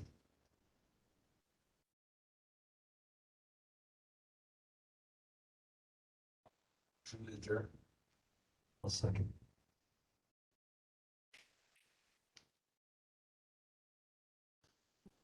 England, Yes. Trustee Lakeman, Yes. Trustee Gorbaline, Yeah. Mayor Pro Tem Mahal, Yes. Trustee Severs, Yes. and Trustee Cruz Ismail. Yes. All right, so at 10:10, the meeting is adjourned. Thanks, everybody.